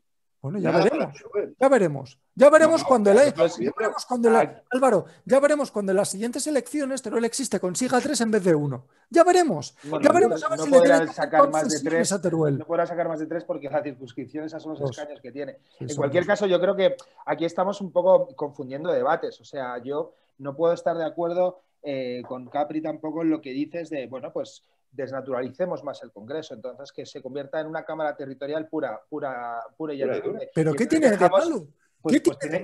Tiene de malo que no todas las leyes tienen el mismo ámbito de aplicación. Entonces, no puedes subyugar una ley de tipo nacional, como puede ser una ley de presupuestos, que los presupuestos nacionales no van a las regiones, los presupuestos nacionales van a áreas, a áreas concretas, no van a esta región. Pero ¿por qué Carlos, por qué sobre los presupuestos nacionales solo tienen que hablar 4 chovatos de Madrid? ¿Por qué solo tienen que hablar 4 chovatos de Madrid de los presupuestos de toda la nación? No, tío, no. Pues porque para eso, a ver, tenemos una articulación que es autonómica. Entonces, claro, tenemos podemos hablar por eso cada región pone a sus representantes. No, la pone el partido. Pero a ver, la pone cada región. Capri, Extremadura pone a 10 tíos en el Congreso de los Diputados. Extremadura, no los partidos de no sé qué. Extremadura. Pero ese es el error. No es un error. A mí me parece que pone 10 y Cataluña 40. ¿Por qué? Por una cuestión de representación geográfica. Pues esa es la que a mí no me vale. Somos 17 autonomías. Lamentablemente, tocamos a... Lo he sacado, se me ha ido. 21 escaños por autonomía. Punto. No, pero ¿por qué? ¿Y por qué no me lo haces por habitante? Estamos mezclando debates. Por habitante, porque esos contrapesos se pueden... un hombre, un voto. Entonces, Cataluña tendría que poner no te lo hago un habitante? Te lo voy a explicar muy fácil. Porque el Parlamento de Cataluña me cuesta lo mismo que el Parlamento de Extremadura. Una barbaridad. Me parece. Pero me cuesta lo mismo. No me cuesta más el de Cataluña porque tenga más habitantes. Álvaro, te voy a decir un numerito muy sencillo, ¿eh? Cada escaño extremeño en el Congreso de los Diputados cuesta menos de 40.000 votos. Cada escaño catalán en el Congreso de los Diputados cuesta más de 70.000 votos. Pero tenéis 40. En Madrid todavía peor. Y en Madrid todavía peor, pero es que esa no es la cuestión. ¿Es a dónde quiero llegar? Es decir, tú me dices un hombre, un voto. Pero estamos de acuerdo en que está mal. Estamos los 4 de acuerdo en que está mal. Yo lo que estoy diciendo es que a mí la idea de que los representantes extremeños peleen por los beneficios que tiene que tener Extremadura y los privilegios que tiene que tener Extremadura, me parece que es bien y es necesario. Porque si no, se harían políticas... Déjame, Álvaro, déjame terminar. Porque si no, se harían políticas solo para Madrid y para Barcelona, que es donde está la pasta, desgraciadamente. Y lo que yo quiero es que esos 10 tíos extremeños peleen por lo que tiene que conseguir Extremadura. Por eso tienen que pelear los 10 tíos que pone Extremadura en el Congreso de los Diputados. Y esa es mi reflexión. Los 4 tíos que ha puesto el PSOE en Extremadura o los 4 tíos que ha puesto el Partido Popular en Extremadura en el Congreso de Madrid son 8 tíos. Unos sinvergüenzas, son unos putos sinvergüenzas. Pero déjame terminar tú ahora, Jorge, terminar tú ahora. Me calentáis con este tema, tío. Listas abiertas, que los extremeños decidan quiénes son los del PSOE que les representan o los del Partido Popular que les representan. Lo primero, listas abiertas. Listas abiertas. Eso es lo primero. A raíz de ahí se puede hablar de cierta representatividad. Pero ¿qué es eso que Mariano Rajoy decida quién va por Segovia si no sabe ni dónde está Segovia, Mariano Rajoy? Y Pedro Sánchez ni te cuento. Entonces, coge las guerras internas que hay en los partidos, y además normalmente se queda fuera el más regionalista. Se queda fuera el más regionalista, el que más lucha por la región. Pero como hay las guerras internas y Madrid decide, va fulano, va mengano, y como no hay listas abiertas, pues ni los extremeños, ni los gallegos, ni los segovianos pueden decidir qué socialistas o qué populares o qué tíos de Vox o qué tíos de Podemos representan a su región. Pero es que lo que tiene que hacer el segoviano y el extremeño es a no votar a un tío del PP, ni a un tío del PSOE, ni a un tío de tal. Tienen que votar... Ha dicho Carlos, tira el voto. No, si no, porque te cuesta solo 40.000 votos. Te cuesta solo 40.000. Que mi Ana Bonita no va a sacar 40.000 votos. Bueno, a ver, pues hay que lucharlo, hay que lucharlo. Mira cómo el de Teruel existe, lo saco. Ya, pero ¿tendría algún sentido que el de Teruel existe se presentase a las elecciones europeas? O sea, quiere decir que todo tiene su ¿Por qué ámbito. no? Oye, ¿por qué no? ¿Qué diferencia? Porque todo tiene su ámbito, incluso en Europa, fíjate, incluso en Europa hacen esas distinciones, hacen circunscripción única para cada estado, y luego pues está el Comité de las Regiones. O sea, yo creo que cada cosa tiene su órgano. Yo creo que estamos aquí mezclando un poco órganos y podemos incluso estar entrando en serias contradicciones, porque de repente Álvaro ha propuesto un hombre un voto. A mí me puede parecer bien en función del órgano al que se concurra. Me parece bien un hombre un voto a un ámbito nacional. Igual que me parecería mejor un hombre un voto a un ámbito federal en Estados Unidos. Me parecería mejor, tiene más sentido, porque al final estás eligiendo al jefe de Estado, que es un jefe de Estado para todos los estados, no para el estado de Wisconsin, no para el estado de Michigan. Entonces, en España pasa lo mismo. Tenemos una Cámara que es de tipo territorial, o por lo menos así estaba diseñada en un principio, que sería el Senado. Tenemos parlamentos autonómicos. Desde mi punto de vista está muy bien que los parlamentos autonómicos, que están más cerca de las necesidades de sus gobernados, tengan incluso impuestos propios que puedan recaudar, etcétera, etcétera. Entonces, se pueden negociar de manera bilateral entre gobiernos autonómicos y el gobierno de la nación. Yo no veo ningún problema en la estructura prefederal del sistema español. Lo que sí que veo es que está todo un poco mezclado. El Congreso no cumple su función, entonces se llena y cada día más. O sea, es como esa misma lógica que tú estás estableciendo es la que ha llevado a Teruel Existe a presentarse. Pero al final Teruel Existe tiene un programa ¿qué soluciones da para cuestiones de ámbito nacional? Nada. No tiene ninguna. Favorece la gobernabilidad, más o menos, se cuenta con ellos para votar esta cosa, aquella otra cosa y tal, pero su programa básicamente es ¿qué hay de lo mío? Eso es un poco... Yo no entiendo qué sentido tiene un partido así dentro de un congreso de ámbito nacional. Sí lo entiendo dentro de una Cámara territorial. Entonces decía Álvaro, que me parecía muy interesante, que es, bueno, pues hagamos que cada comunidad autónoma tenga la misma representatividad. Eso es lo que tiene el Senado de los Estados Unidos. La misma representatividad sin importar la cantidad de población que tenga un estado u otro. Y de esta manera estableces una especie de filtro que favorece que unos territorios no pisen a otros. Esa es la manera. Tienes que articular las cosas en función de que tengan sentido en el ámbito en el que se están desarrollando. No tiene mucho sentido convertir un congreso en una cámara territorial, así como no tiene mucho sentido que el presidente de los Estados Unidos esté discutiendo con el último pueblo de Wyoming, ¿sabes? Para ser elegido como presidente de los Estados Unidos, y que todo el país, todo el país de Estados Unidos tenga que subyugarse a lo que decida Wyoming. No tendría ningún sentido. Eso no. Todo tiene que estar articulado de una manera que sea pues un poco más lógica. O sea, que unos ámbitos decían unas cosas y otros ámbitos decían otras, pero no todos los ámbitos deciden todo a la vez, y eso es lo que yo veo un poco una locura. Yo, preguntando un poco en las contradicciones que decías, hombre, si Teruel Existe tiene cierta deslegitimización porque va a ver qué hay de lo mío y juega esa función, de lo mío o de lo de la región, tú imagínate el PP de Gürtel o el PSOE de Filesa, que era una constante que hay de lo mío, solo que a cantidades industriales, ¿no? Mira, a respecto de que hay de lo mío, y de las trampas que, como dice Álvaro, se evitarían si los españoles pudieran elegir a los representantes que quieren, hay un nombre, os voy a dar un nombre, solo uno, que además sale mucho, y perdón por hablar de nuevo del libro, sale mucho en el libro y que el libro puede decir bastantes cosas, incluso veremos si de cara a algo más que el interés periodístico. Se llama Alicia Sánchez Camacho, que la conoceréis todos, ¿verdad? ¿Dónde está Alicia Sánchez Camacho ahora? ¿Sabéis dónde está? Desaparecida. No, en la Asamblea de Madrid. Sí, sí. ¿De dónde es Alicia Sánchez Camacho? Su familia, de origen extremeño, emigrados a Cataluña. Su padre guardia civil, si no me equivoco, sin que eso signifique absolutamente nada, solo un apunte objetivo. Pues Alicia Sánchez Camacho está ahora en la Comunidad de Madrid. Paracaidismo se llama eso. Bueno, eso se llama paracaidismo y eso se llama un defecto muy, muy grande de lo que estamos diciendo. O sea, yo... Se llama ¿de dónde te coloca el partido? Eso es, bueno, eso pero es. ahí estaríamos todos de acuerdo. Las claro, listas abiertas, claro. yo creo que estaríamos todos de acuerdo. Yo estoy de acuerdo. Yo estoy de acuerdo totalmente, claro. A mí, o sea, la cuestión... Pero es una cuota de poder que quiere mantener un partido político que no quiere hacer. Coño, pero es que la ley de ON favorece esas cuotas de poder para PP y PSOE y favorece de lo que ya hemos dicho. Si es una redundancia, pero es que viene a cuento de nuevo. Catalanes y vascos en sus respectivas aspiraciones, y no podrá haber solidaridad mientras el resto no juegue en la misma liga. O sea, si el Madrid y el Barcelona... Vamos a ver, mira, os voy a poner un ejemplo de fútbol que es muy fácil.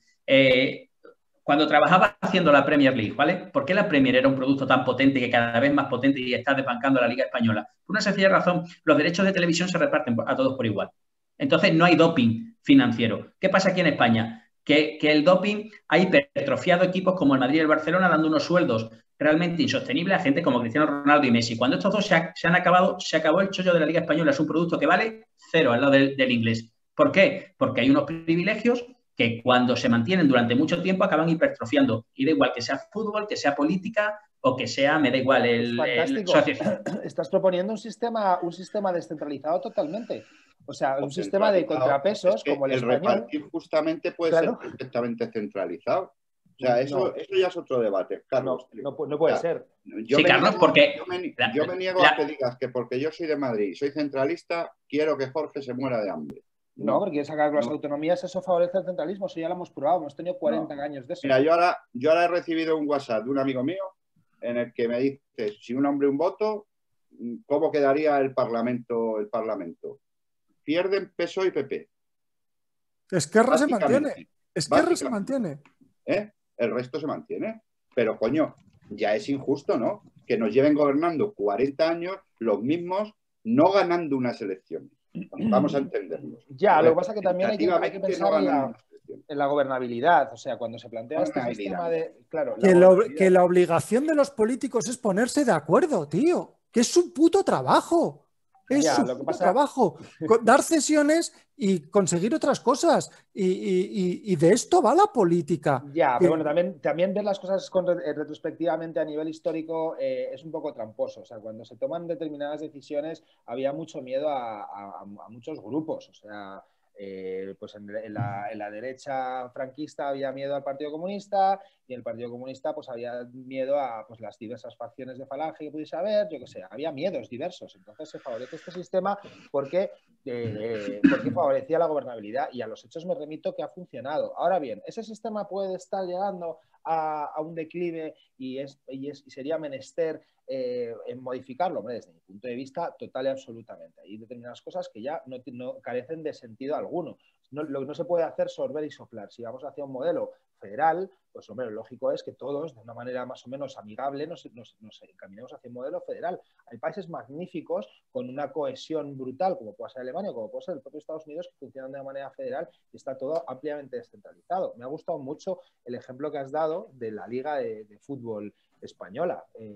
Es verdad, pero claro, eso nos llevaría a un sistema similar al sistema que tenemos en España. En España hay varias comunidades que están infrafinanciadas, que son Madrid, Valencia y Cataluña. Y eso es así, históricamente. Se puede discutir en los números o se puede discutir en las cantidades, pero no se puede discutir en el hecho. El hecho es que Madrid y Cataluña y Valencia están infrafinanciadas. Sobre el tema vasco no se puede saber porque, como sabéis bien, nadie conoce bien el algoritmo por el cual los vascos dan dinero al Estado español de lo que recaudan. Entonces, Hombre, pues esto se parece bastante a lo que estás diciendo tú. Los derechos de televisión son exactamente igual de caros para un equipo de segunda línea de la Premier que para el Manchester, el Arsenal y tal. ¿Qué favorece esto? Pues que todos los equipos más o menos vayan creciendo. Otro ejemplo todavía mejor es el de la NBA y el sistema de draft.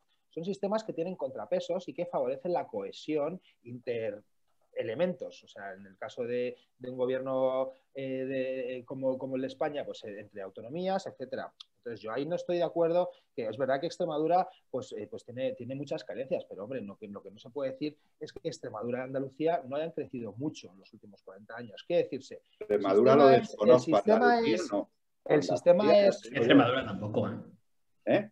Extremadura tampoco. O sea, mira la renta per cápita. Andalucía te digo que no. Hombre, no. A ver, claro. Otra cosa es que me digas que la gente vive subvencionada en Andalucía. Eso que me digas otra cosa, pero que ha crecido Andalucía industrialmente. Pero si los han descapitalizado. Pero si el modelo. Pero si ya estaban descapitalizados hace 50 años, si la propiedad industrial y la propiedad de la tierra está en manos de 10 personas en Andalucía. Es que, ¿qué esperabais? Es que ese es el país del que partimos.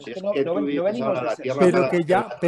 a nivel Europa, Carlos, a nivel Europa, no se permite explotar todas esas tierras de las que tú me hablas con el potencial que podría tener tanto Andalucía como Extremadura. El vino en Extremadura, por ejemplo, que le llaman la California europea, tiene una producción en tierra de barro, zona de Almendralejo y todo eso, y lo tienen capado.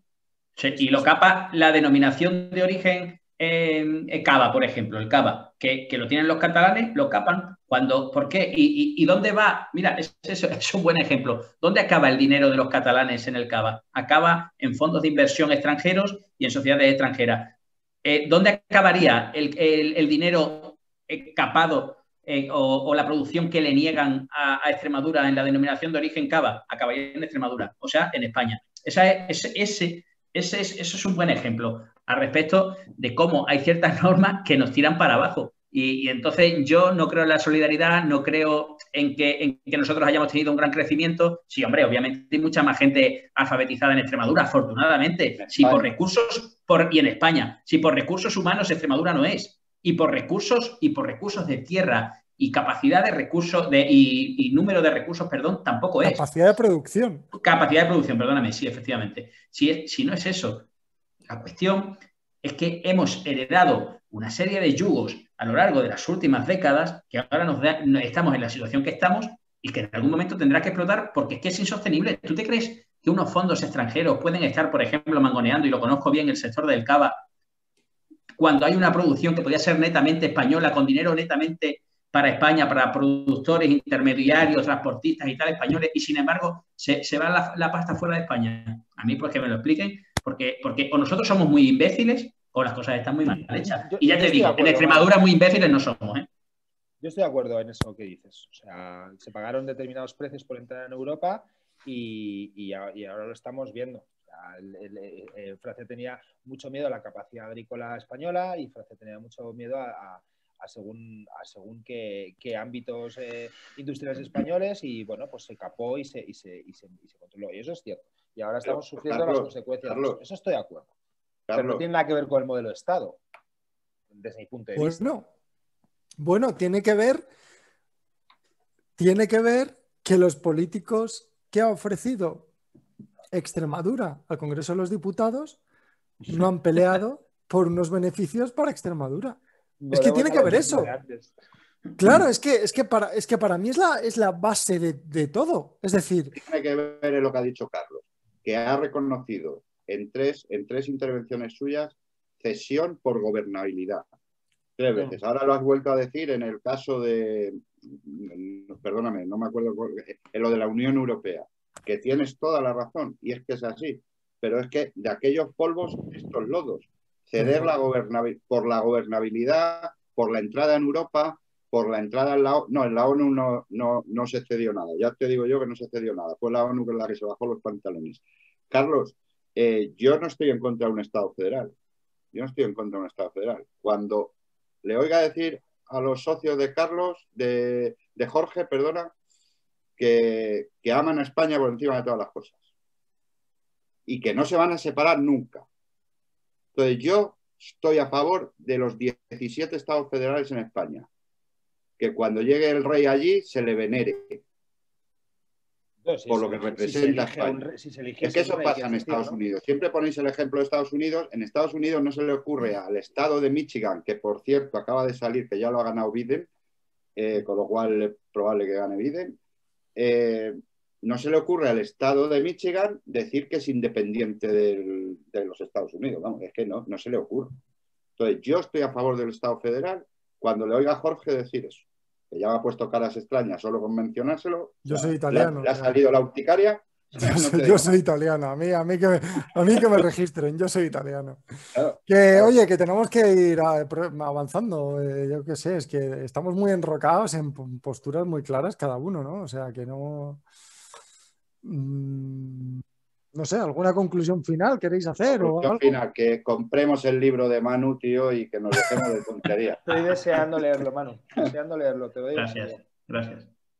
Es difícil llegar a un acuerdo, fíjate lo que debe ser un parlamento, pero yo creo que aquí nosotros cuatro tenemos más interés en llegar a un acuerdo que en los parlamentos. No sé si hemos llegado a bastantes acuerdos. Dentro de la vehemencia del discurso, creo que hemos llegado a bastantes puntos en los que estamos bastante de acuerdo. O sea, de hecho, tú y yo hemos llegado al punto en el que podríamos estar los dos a favor de un Estado federal siempre y cuando todos los elementos de ese Estado federal respetasen el modelo de Estado que se haya pactado. Tú hablas del rey. Otra cesión.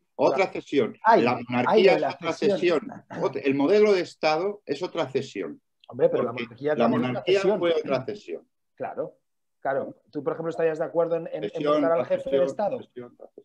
¿Estarías de acuerdo en votar la forma de jefe de Estado? ¿Estarías de acuerdo en votar un referéndum, república o monarquía? Según la proporcionalidad de la votación, es decir... Circunscripción única. Circunscripción única. Hacemos una cosa, Carlos y Álvaro. Yo me pongo de acuerdo con vosotros y voto lo que pongáis vosotros si le ponéis a Manu el tren. Perfecto. Ya está. Eso es yo lo voto también. ¿No es una cesión? Sí. Claro. Es una cesión positiva. Pero cesión, cuidado con el término. Cuidado con el término cesión. ¿Qué quiere decir cesión? Claro, o sea, quiere decir que alguien tiene algo y lo cede a otro. En este caso no hay una cesión. No, o sea, ¿qué cesión es coger y hacer un referéndum, monarquía o república? ¿Qué cesión sería eso? No es ninguna cesión, es simplemente llegar a un acuerdo sobre lo que pueda o no ser óptimo. Cesión es que la cesión es el propio término desde el punto de vista etimológico ya refleja un sentido patrimonial de las cosas. Cuidado con esto. Cesión. Hombre, es que perdona, Carlos, algo y lo cede a otro. ¿Y quién lo tío, tiene? hoy has comido fuerte, tío. No hay manera de cortar. Tío, Carlos, una cesión es eliminar la industria de España para poder entrar en el mercado, en la Comunidad Europea. Eso es una cesión en toda regla. Eso es una cesión. Lo que ha dicho Jorge no es una cesión. Yo digo viva España si le pones a Manu el tren. Eso no es una cesión, es una negociación. Claro. Hasta arriba.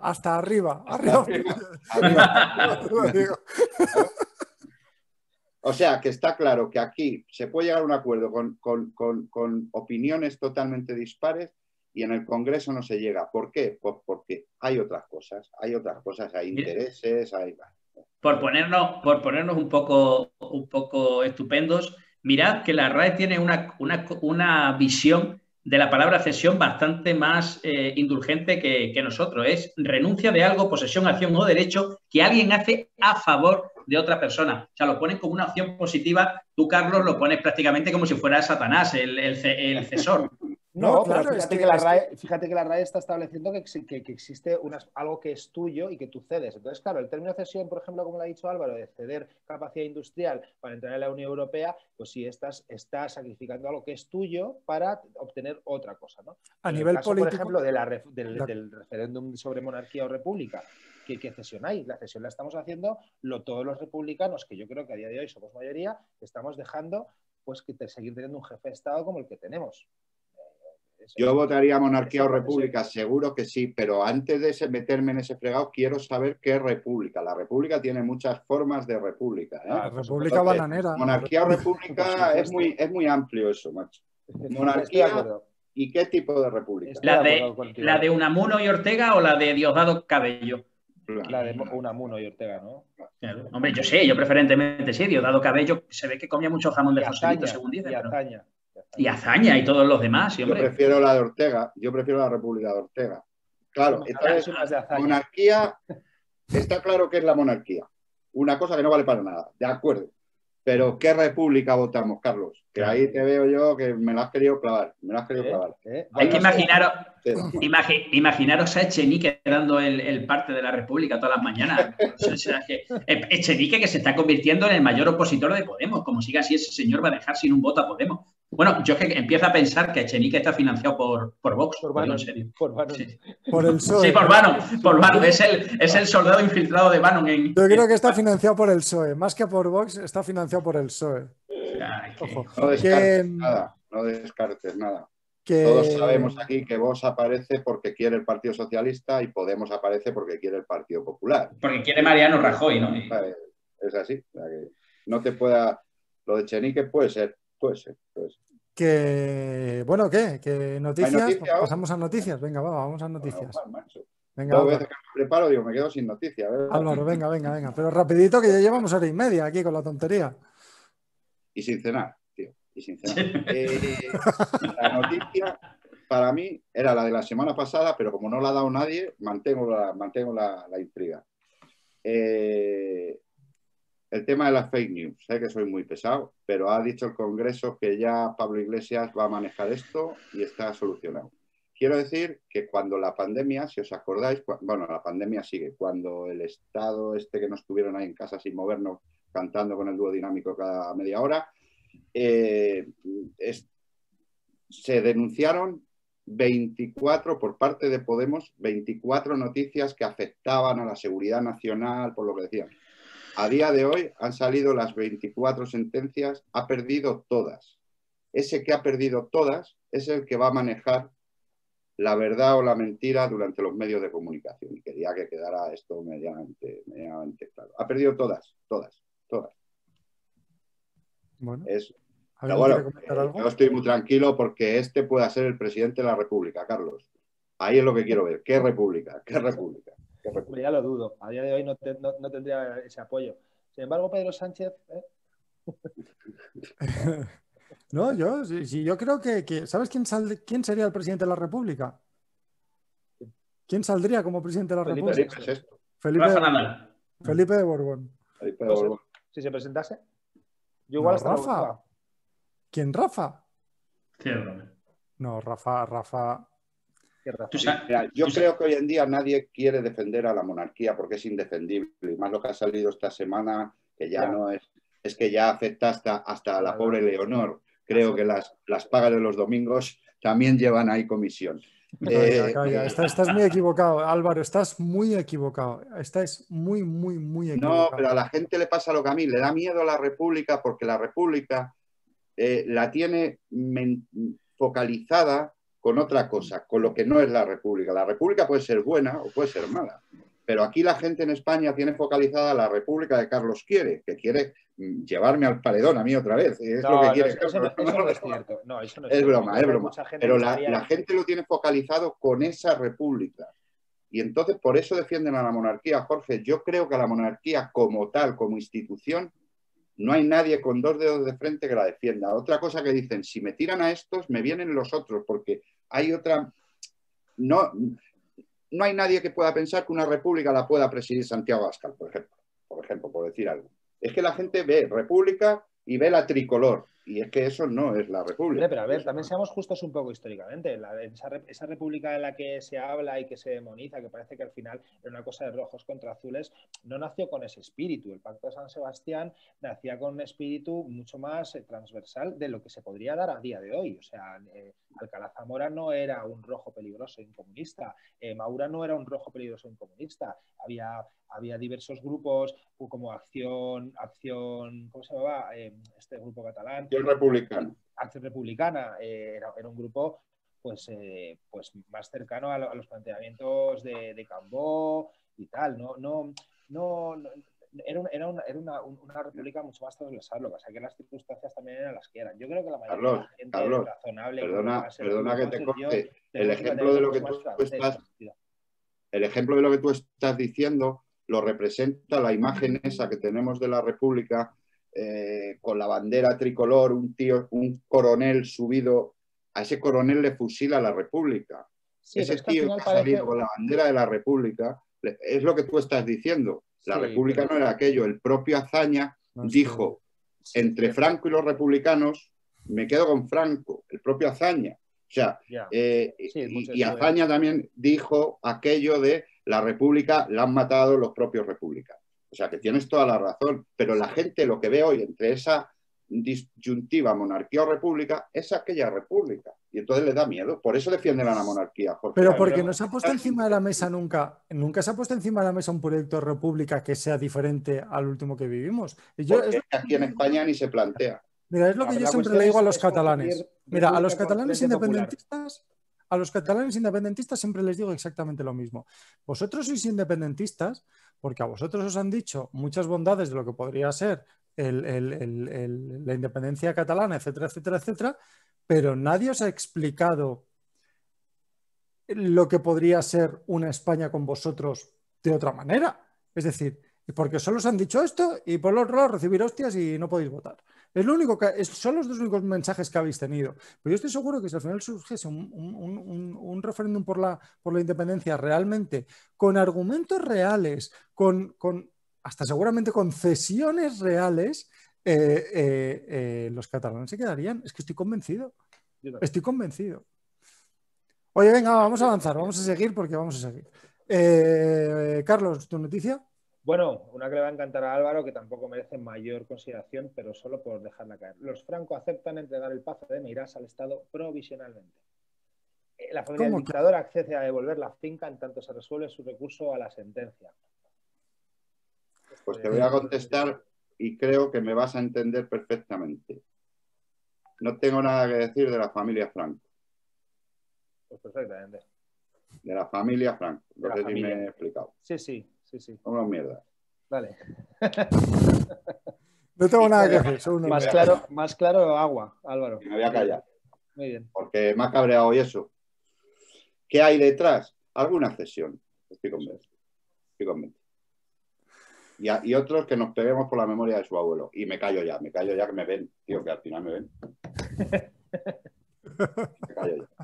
Al final te van a acabar fusilando otros, Álvaro, tío, cuidado con eso. Al final me va a pasar como al coronel ese de la República, que le fusilaron a la República. A mí me van a fusilar los Franco, verás. Manu, ¿tu noticia? Antes de mi noticia quiero acordarme, a raíz de lo que ha dicho Álvaro, de un pensamiento de alguien al que veo bastante a menudo porque trabaja conmigo, que es el gran Ignacio Marín, nuestro politólogo. Y Ignacio Marín me decía un día, Manu, pensar y leer tanto tiene un peligro. Y es que al final acabas muerto en una trinchera o en la otra. Y tiene toda la puta razón. O sea, dice, como te gusten los libros, estás jodido. Dice, porque al final te van a matar o uno o lo otro o los dos. Entonces, yo quería hacer un apunte a lo que comentaba Álvaro antes sobre el tema de las fake news y Pablo Iglesias y tal. No hay que olvidar, y se dice poco, pero no hay que olvidar que Podemos, aparte de muchas cosas que están haciendo que no tienen más mínimo sentido y que obviamente contradice todo el espíritu con el que se supone que nacieron, ¿no? Creó una página ad hoc dado a una tal Dina Busselham, que cada uno encuentre las conexiones que quiera, sabiendo cómo está la actualidad, que se llama La Última Hora con exclamación. Solo que hay que entrar en esa página para ver el respeto que tiene Podemos y sus satélites por lo que es la información rigurosa, ¿no? O sea, Podemos se queja y llama panfletos a casi cualquier medio de comunicación y, sin embargo, tiene La Última Hora con exclamación. Sí, hombre, yo no voy a opinar, solo hay que entrar y verlo. No hay más. Yo me lo voy a evitar. No, hombre, es interesante. Hay que leer de todo. Por no darles clics, ya sabes, esto de los clics. Y ahora, oye, si tenéis que rebatirme, por favor, encantado, que no tengáis ningún problema. No. Yo hay ciertos lugares, fíjate, que yo siendo de izquierdas y habiendo mostrado muchas veces mi apoyo a Podemos públicamente, hay ciertos lugares que intento evitar. Con eso lo digo todo. Vale. La noticia, Jorge, que me pedías. Yo, por ponerle el lazo, a mí me gusta mucho empezar a contar las cosas in media res y terminarlo de la misma manera que empiezo. Vuelvo a recalcar no, pero no porque esté pasando ahora, que ya me parece suficientemente grave, lo que comentábamos de la educación antes, sino porque ha sido una de las grandes mermas que ha tenido este país desde que viniera la democracia. Todo el mundo asume y entiende lo que fue la educación en la época de la dictadura. Es una dictadura y basada en el nacionalcatolicismo y, bueno, a alguna gente le parecerá bien, otras mal, otras regular. A mí particularmente no me gusta porque lo que me gusta es la disparidad de opiniones, pensamientos y tendencias, pero me parece muy peligroso hasta dónde está dispuesto a llegar PSOE y Podemos para seguir en el poder. Muy peligroso. Y lo que se está haciendo a Cataluña, a mí particularmente ya llega un punto, mira, yo trabajo para una empresa catalana, pero ya llega un punto en el que me puede dar hasta igual. Pero creo que el daño que le van a hacer a Cataluña y a los ciudadanos de Cataluña con estas cuestiones va a ser muy grande. No se verá ahora, no se verá dentro de 5 años, lo que yo creo que ya se está viendo, sino se verá en las futuras generaciones. Y oye, se lo van a poner muy fácil al resto de España, porque es que directamente en el entorno laboral, con un idioma tan rico como el que tenemos, no se van a saber defender apropiadamente. Lo que pasa es que tú ten en cuenta, Manu, que o sea, la lengua vehicular en el 90% de la escuela pública en Cataluña ya es en catalán. O sea, y lo único que se está haciendo es protegerlo, que esto siga siendo así. Yo creo... O sea, es perseverar en el error hasta que el error se haga insalvable. Pero ¿por qué crees que es un error? Es decir, y si te vas a los ¿cómo se dice? A los exámenes PISA, los alumnos catalanes no tienen peor nota en lengua castellana que otros alumnos de... Si nos vamos al informe PISA, al que siempre pongo en cuarentena, los estudiantes catalanes tienen un nivel tan paupérrimo como el resto, nivel paupérrimo que hay en España, lo cual es como me decía Carlos antes, ¿no? Que es cierto, ha evolucionado mucho Cataluña, España, y dice, hombre, sí, desde tierra sin pan de Buñuel en las Urdes hasta ahora, hombre, una evolución ha habido, afortunadamente. Ya por las calles hay algo más que lagartos y ratas. Pero, hombre, si eso es un consuelo, pues me parece poco consuelo, sinceramente. No, y además, es que, Jorge, es una cosa evidente. Si yo estuviera en Alemania y tuviera un hijo, ¿qué quieres estudiar? ¿Catalán o castellano? Castellano. Entonces, un catalán lo que tiene que aprender es hablar su lengua, por supuesto. Por supuesto, vamos, por supuesto. Por supuestísimo. No lo entendéis. Y reforzar el castellano, que es el que le ha puesto en el mundo. Yo os voy a poner en contexto para que entendáis. Cuando... No, pero es para explicar algo porque creo que esto no se ha contado. Y yo estaba en vuestro mismo error. os hablo con este paternalismo que me encanta. Hijos míos. Yo estaba en vuestro mismo error y peleé mucho con mi mujer por este tema, porque no lo entendía y porque discrepaba mucho. Y has cedido al final. Has cedido al independentismo. He dado una cesión. Y entonces he venido a vivir aquí y he visto, ¿aceptamos a Carlos o no? Sí, por Dios. Y he visto cómo hay un estrato social en el que solo se habla catalán, que es en la gran empresa, en el de los grandes, etcétera, etcétera, etcétera.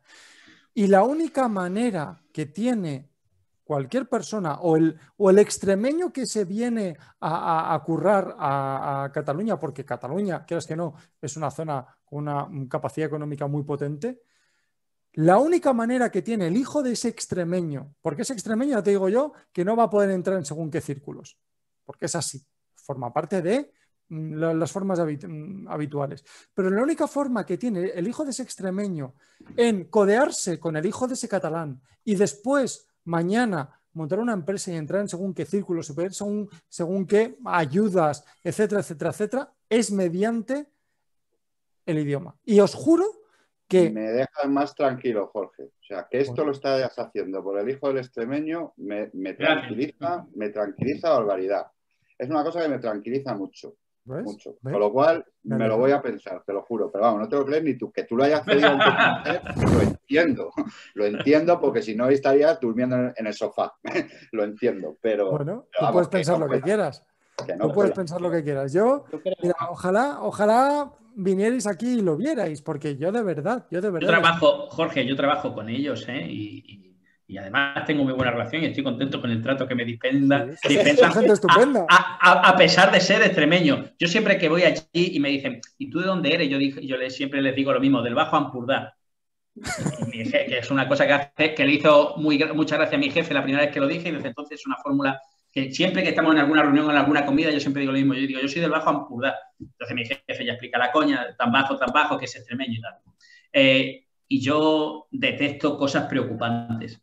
No hablo de la calidad personal, pero sí hablo de, sobre todo, porque yo soy un maniático del lenguaje y detesto una pauperización del lenguaje muy grande, muy grande, muy grande. En las manifestaciones escritas, en las manifestaciones orales, además lo peor, y Y con a mí lo gente de que la I no, latina, lo de la I latina en vez de la Y me pone loco. no, y con gente, bueno, esto ya os contaré alguna anécdota sin la cámara, pero y lo hace gente de verdad que son buenas personas, que son personas tolerantes y que no tienen ningún problema con absolutamente nada, ni ninguna cosa rara política, ni nada.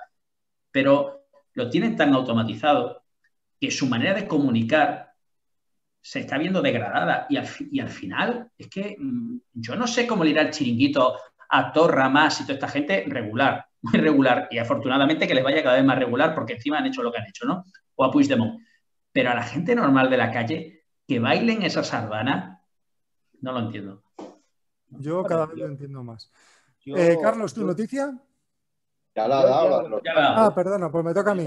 Me gustaría apuntar mi posición sobre este tema. Yo es que considero que Acércate el tema micro a de la la boca lengua. porque se te escucha muy bajo, Carlos. Ay, perdón. El tema de la lengua, yo creo que se suele utilizar de manera bastante torticera a falta de otros argumentos. O sea, la lengua vehicular en Cataluña, en las escuelas ya era el catalán y los resultados de lengua castellana en Cataluña son homologables a cualquier otra región de España a nivel educativo. O sea, creo que no hay ningún problema. Carlos, perdona, lo habíamos dicho, que son igual de malos que en el resto, sí, que el nivel lingüístico en general es un desastre.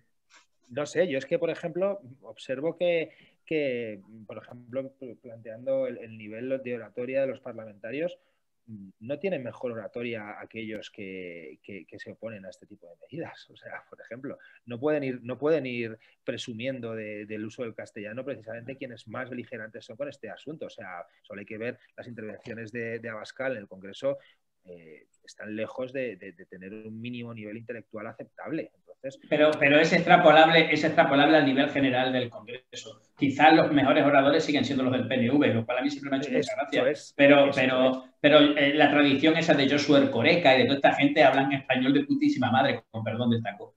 Claro. Son gente con una capacidad de oratoria y una claridad expositiva realmente admirable, sinceramente. Me da igual que se llame PNV, que se llame como se llame. Pero claro, vamos a ver. Yo creo que en gran medida ciertos partidos se preocupan muy mucho de traer a lo mejor que tienen aquí, porque cualquiera del PNV de aquí, del Congreso, le da 1000 vueltas a Urkullu, del mismo modo que en general el nivel de oratoria y de expresión de los diputados españoles es un desastre, pero porque el nivel político es un desastre. Es que no olvidemos una cosa, y con perdón, y si tuviera alguna mujer me lo afearía aquí ahora mismo, pero ya sabéis por dónde voy. Irene Montero es ministra. Es que a partir de ahí, ¿qué nivel va a haber de oratoria en el Congreso de los Diputados? ¿Cómo va a haber nivel de oratoria si Irene Montero es ministra, que no tendría currículum para trabajar en absolutamente ningún sitio? Pero entonces, quiero decir, pero realmente me estás al final dando la razón. O sea, es una cuestión problemática el lenguaje. Por ejemplo, en el País Vasco no resulta una cuestión problemática, y también en las icastolas el euskera es también lengua vehicular. O sea, no hay tampoco muchas distinciones. La cuestión es que esa sardana que tú dices no la bailan solo en un lado. Es una sardana que se baila allí y se baila aquí. Entonces aquí se dedican a alentar determinados juegos que tienen su eco allí. Entonces al final la cuestión... Acércate el micro, Carlos, acércate mucho más el micro, por favor. La cuestión del lenguaje se convierte en un problema que hasta cierto punto es un poco artificial. Entonces, ¿quién está beneficiándose de eso? Pues los que fidelizan el electorado en una zona y los que fidelizan el electorado en otra. Los grandes beneficiados de esto ha sido el Partido Popular, Vox como subengendro de este argumentario, y por otro lado los herederos de Convergencia y Unión. O sea, yo desde mi punto de vista creo que es un problema absolutamente artificial. Elevamos un poco más el debate, por puntualizar un poco más esto. El uso de la educación en general. Ya no hablemos de la lengua, que creo, por los casos concretos que conozco, me puede preocupar, o creo que puede llegar a ser preocupante en general. Lo que a mí me parezca da igual, digo en general. Pero el uso de la educación, y es una cosa, vosotros acordáis, lo voy a decir por el partido que está como socio en el gobierno, vosotros acordáis de cuando Podemos rompía con todos los axiomas establecidos de nunca más utilizaremos la educación para hacer política, nunca más manosearemos la educación para hacer... Están manoseando la educación y la están vendiendo. Esa educación que está tan zaherida durante muchísimas décadas porque ha servido de moneda de cambio para aprobar unas cuentas, para pues multitud de cuestiones, ¿no?, más perentorias, más cuantitativas y menos cualitativas, ¿no? Entonces, en ese sentido, vuelvo a decir lo mismo, es que es la recaída en la decepción constante de una gente que hicieron de un discurso su bandera y que al final no era ni bandera ni nada, porque simplemente el discurso no se sostenía por ningún lado.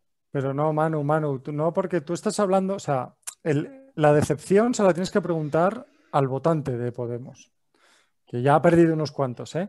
Pero a ti no te decepciona porque tú nunca creíste en ellos. No, Jorge, porque ¿sabes qué pasa? Jorge, también, pero ¿sabes qué pasa? Que cuando Irene Montero estaba haciendo acampadas en la Puerta del Sol para llegar a ser ministra, yo, que no tenía donde caerme muerto aquí en Madrid, a pesar que la profesión me iba bien, pero que cerraron todos los sitios, me cogí una maleta y una mochila y me piré a Londres 4 años. Los primeros meses jodidos de narices, porque yo no tengo a nadie que me sustente. Mis padres me han dado mucho cariño, me han dado educación, pero son una familia normal y corriente. Y a los que yo admiro más que a cualquier profesor ni a cualquier escritor, gustándome mucho los libros. Pero son una familia normal y corriente. Y yo no porque sea ejemplo de nada, sino porque fuimos muchos los miles de españoles que nos fuimos a hacer ese camino. No nos quedamos aquí sentándonos a ver que nos caía la sopa boba de la nueva política. Nos fuimos fuera, a ganarnos la experiencia que nos permitiera llegar con eso. Sí, pero te quiero decir, entonces, claro que me puedo sentir, no solo me siento decepcionado, yo es que esta corriente New Age, happy, de hay que ser positivo, no, perdóname.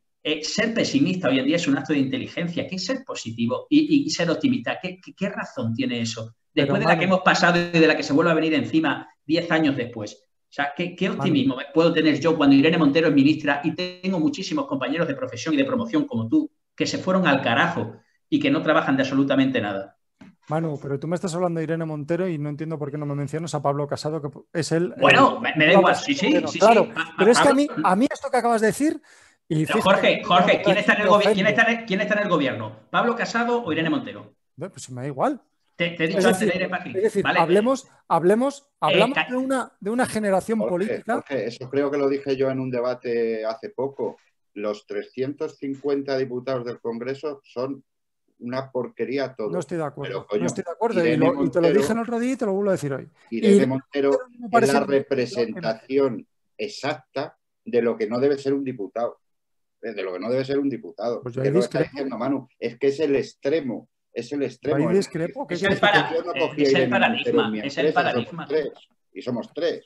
Yo ahí discrepo y niego la mayor y la defenderá a ultranza. Es decir, pues ¿qué quieres que te diga? A mí me parece una persona muy válida y una persona muy preparada. Te gustará más o menos su ideología y estaré más o menos de acuerdo en que tiene más o menos currículum, pero oye, ¿por qué no? Jorge, una persona preparada, preparada y asentada en los códigos que te exige cualquier comportamiento normal para trabajar en una empresa y para cumplir con una serie de deberes contravenidos con la relación contractual, es absolutamente incompatible con el espectáculo lamentable que ha dado, uno más, que ha dado hace poco con Teresa Rodríguez. Ese teatrillo en redes pero que no me sociales... hables de ese espectáculo cuando... ¿Cómo que no te voy a hablar? No me hables solo de ese espectáculo y no me hables de los 18 millones de espectáculos que hemos tenido a lo largo de los últimos 40 años con todos los políticos. Bueno, Jorge, pero ¿quién gobierna?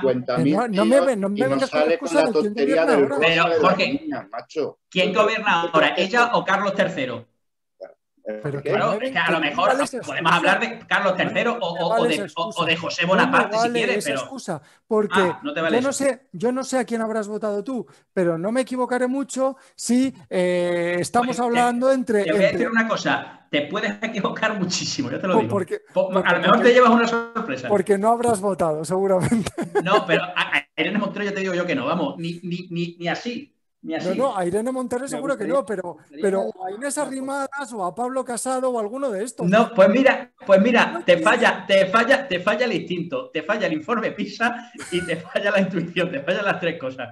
No ha votado a Pedro Sánchez, tío, ya está. Que no, hombre, no. Ha votado a Pedro Sánchez. Los guapos nos tenemos que apoyar entre nosotros. Que tú no me lo creo. En ese buenismo. No me creo que Manu no te lo diré.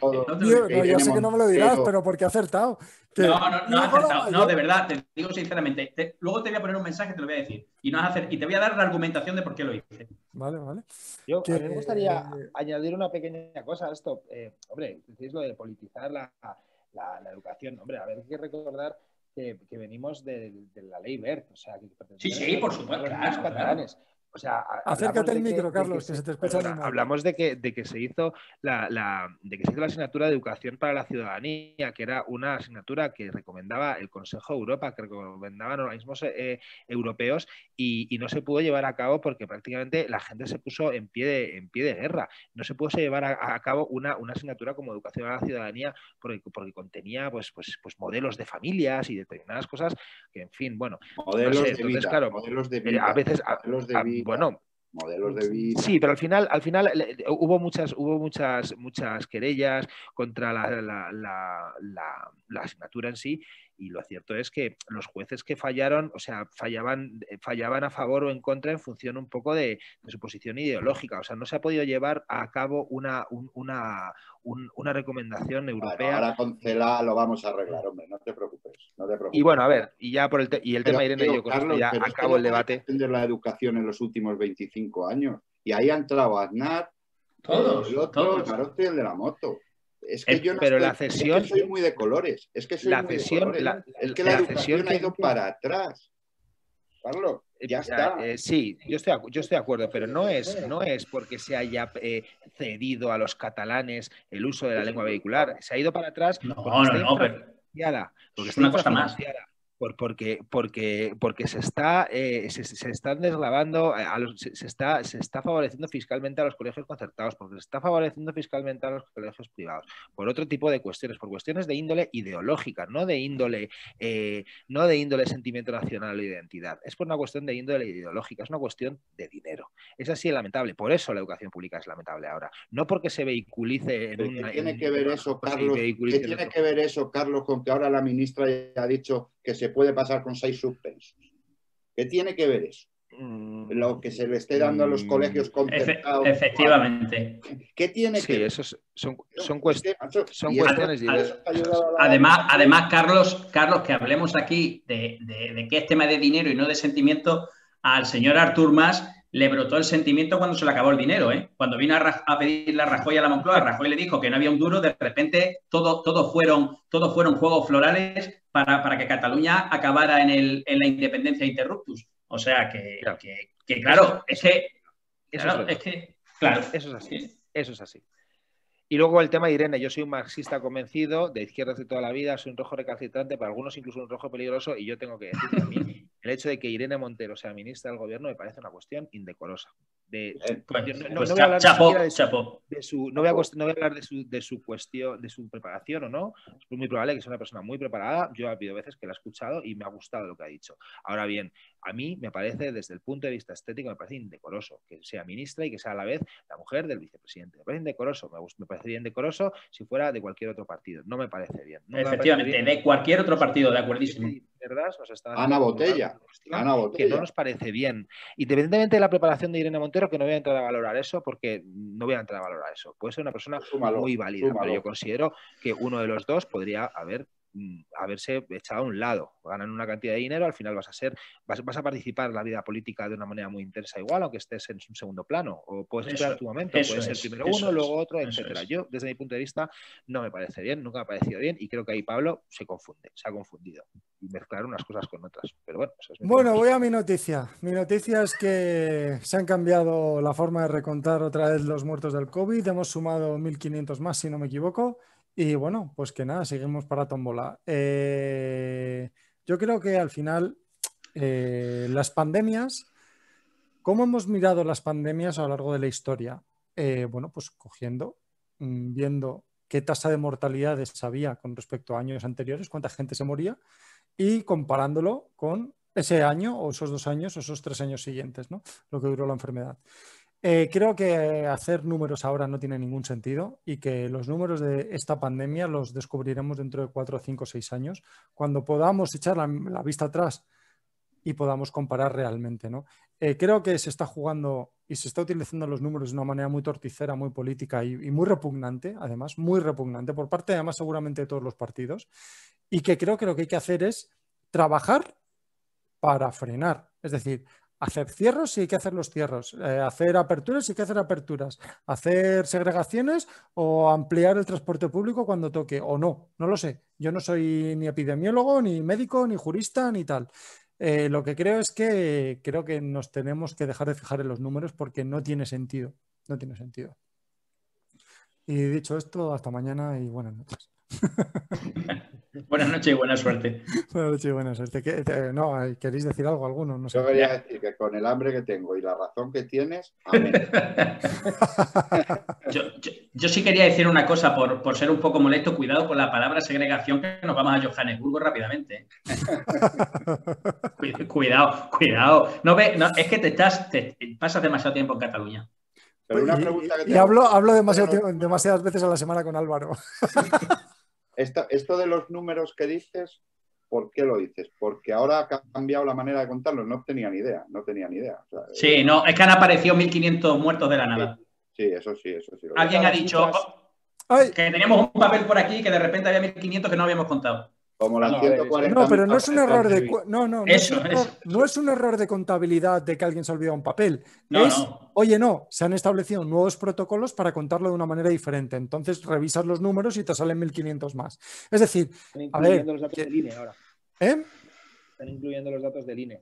Sí, exacto. Entonces, bueno, a ver, que insisto, que no nos fijemos en esto, que los muertos del 2020 los sabremos en 2022 cuando se tengan todos los registros cerrados del 2020 y comparemos con los del 2019, 2018 y 2017. Jorge, y veamos una curva así y ya está.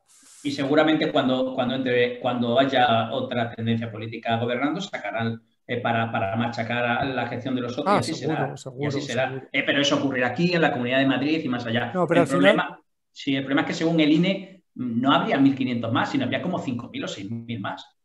Bueno, según el leído. En teoría hasta 12.000. Hasta 12.000 más. Hasta 12.000. Ya, pero la cuestión es que no puedes determinar que todos esos muertos sean, o sea, por supuesto. No, claro, pero Carlos, es que esto es lo torticero. Es decir, al final, y yo aquí, fíjate, no lo diré muy en voz alta, pero casi voy a estar de acuerdo con Vox en una cosa que ha dicho una vez. Ojo. Es decir, al final, no te preocupes, coño. No pasa nada. Las pandemias se miran con la curva. ¿Vale? Entonces, tú en el año 2016, en 1916, 1915, 1918 y 1919, había unas curvas de mortalidad habituales. Llegó la gripe española, mal llamada gripe española, y subió como la espuma. ¿Todas esas muertes fueron causadas por la gripe española? Seguramente no. Seguramente no. Seguramente algunas causaron pues desatenciones médicas que provocó que, yo qué sé, no sé, a la gente no le curaron una gripe. Pero al final, el efecto de la pandemia, en ese momento, aunque no te mate la pandemia en sí, es que causó X números de muertos. Y así es como se ha medido durante la historia. Y así es como miramos nosotros la repercusión de las pandemias a lo largo de la historia, mirando los datos de los censos de los muertos. Es decir, oye, antes de llegar la peste se morían 3.000. Ha llegado la peste y se han muerto 15.000. Oye, pues no todos habrán muerto de peste, pero bueno, al final, por culpa de la peste, por H o por B, o por desatención, por culpa de la peste o por lo que sea, porque llegó la peste, pues ha pasado esto. Pues al final lo mediremos seguramente igual dentro de 5 años. Mira que son graves las cifras como para que pase la historia por el número de muertos, porque se asemeja a cualquier cuestión bélica, pero yo creo que pasará la historia por una palabra que va más allá del número de muertos, que es incompetencia.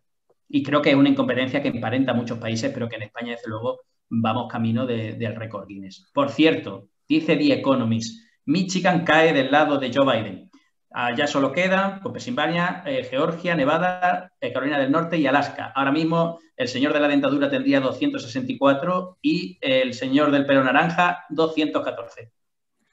Sí, estamos todos pendientes de Nevada, ¿no? Y Nevada está por 8.000 votos. O sea, Nevada, que es donde puede ganar Biden y conseguir los últimos 6 que le faltan para la mayoría absoluta del 270, está a 8.000 votos. Qué buenos casinos hay en Nevada, ¿eh? Qué grande, dos tontos muy tontos. Oye, y el padrino. El padrino, claro. Chicos, ha sido un placer. Mira, me ha gustado lo del petit comité que hemos montado aquí. Está bien. El próximo día con los piratas bebemos ron, no sé qué veis vosotros, yo el próximo día me pongo un copazo. Ron sin alcohol, por supuesto, que no sé si estamos en horario infantil. Un besito, hasta la semana que viene. Es un verdadero placer. Hasta luego. Adiós. Chao.